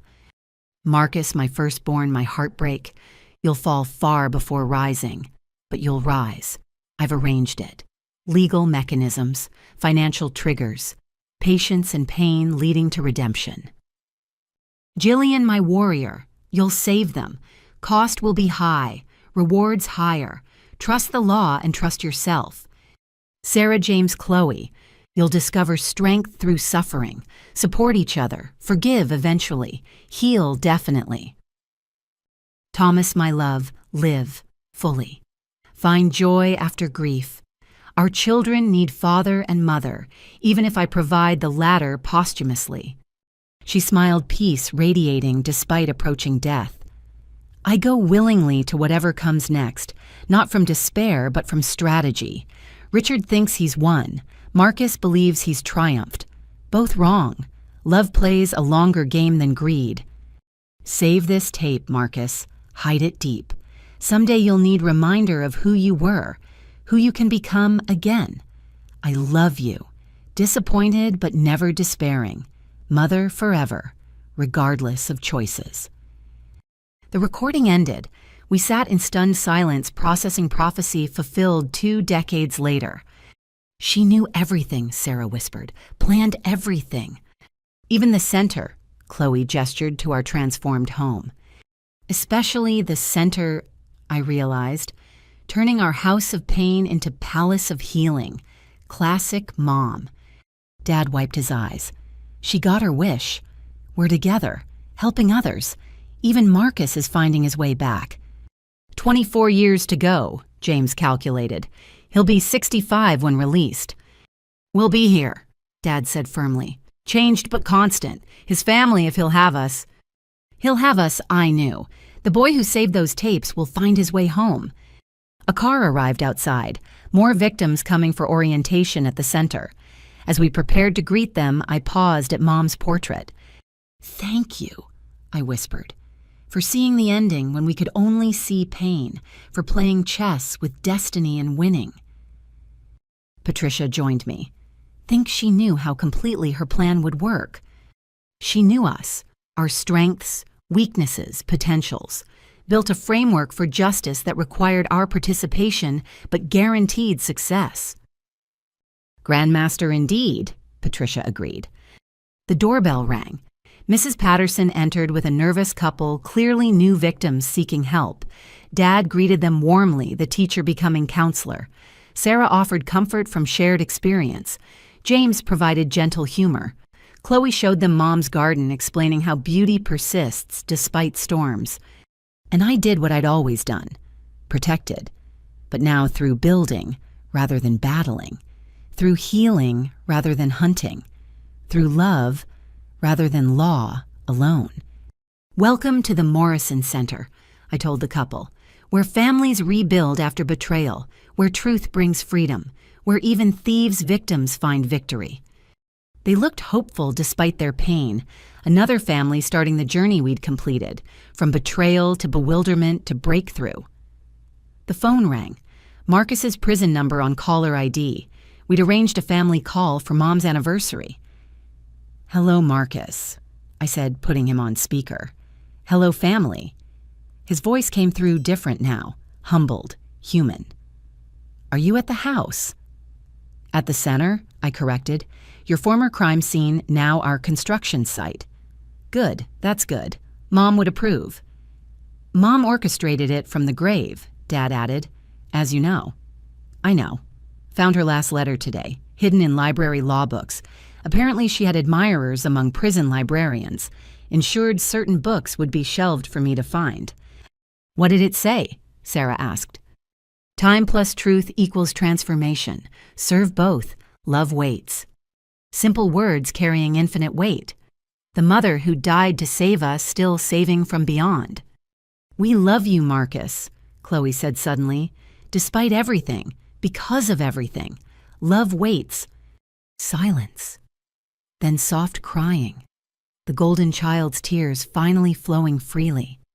24 years, he managed. "Will you still be there?" "We'll be here, we promised together. Family waits too." The call ended. We returned to our work, greeting victims, planning programs, rebuilding lives. The Morrison Center buzzed with purpose, born from pain. As evening approached, we gathered in Mom's garden. Her roses bloomed impossibly bright, fed by truth and watered by tears. 5 siblings and an aunt bonded by tragedy, but defined by triumph. "To second chances," Dad raised his coffee cup. "To justice served," I added. Behind us, the house that had sheltered secrets now shared solutions. Before us, futures stretched bright with possibility. And somewhere in federal custody, a prodigal son counted days until return. The golden child had fallen. The family had risen, and in between, love had never stopped working its patient magic. "Do you ever wonder," Dad asked as stars appeared, "what Mom would think of all this?" I smiled, remembering her final video words. She'd say it went exactly as planned. And looking at my family, scarred but strong, tested but together, I knew she was right. The mother who'd seemed to lose everything had actually won it all. Just took 21 years and tremendous pain to claim the victory she'd arranged. The Morrison story wasn't tragedy after all. It was transformation, and it was far from over. In 24 years, we'd welcome Marcus home. Until then, we'd build the foundation for his return. One victim helped, one truth told, one day survived. If you've experienced financial fraud or family betrayal, you're not alone. Share your story in the comments. How did you rebuild? What helped you heal? Sometimes the first step to recovery is knowing others have walked this path before you. If this story touched you, please like and subscribe to hear more stories of families finding strength through struggle. Share with anyone who needs a reminder that love can outlast even the deepest betrayals. Thank you for joining the Morrison family's journey from destruction to redemption. Remember, every ending can become a new beginning. Every tragedy can transform into triumph. Every broken family can choose to rebuild. Until next time, hold your loved ones close. Truth and time really do heal all wounds, even the ones we never thought would stop bleeding.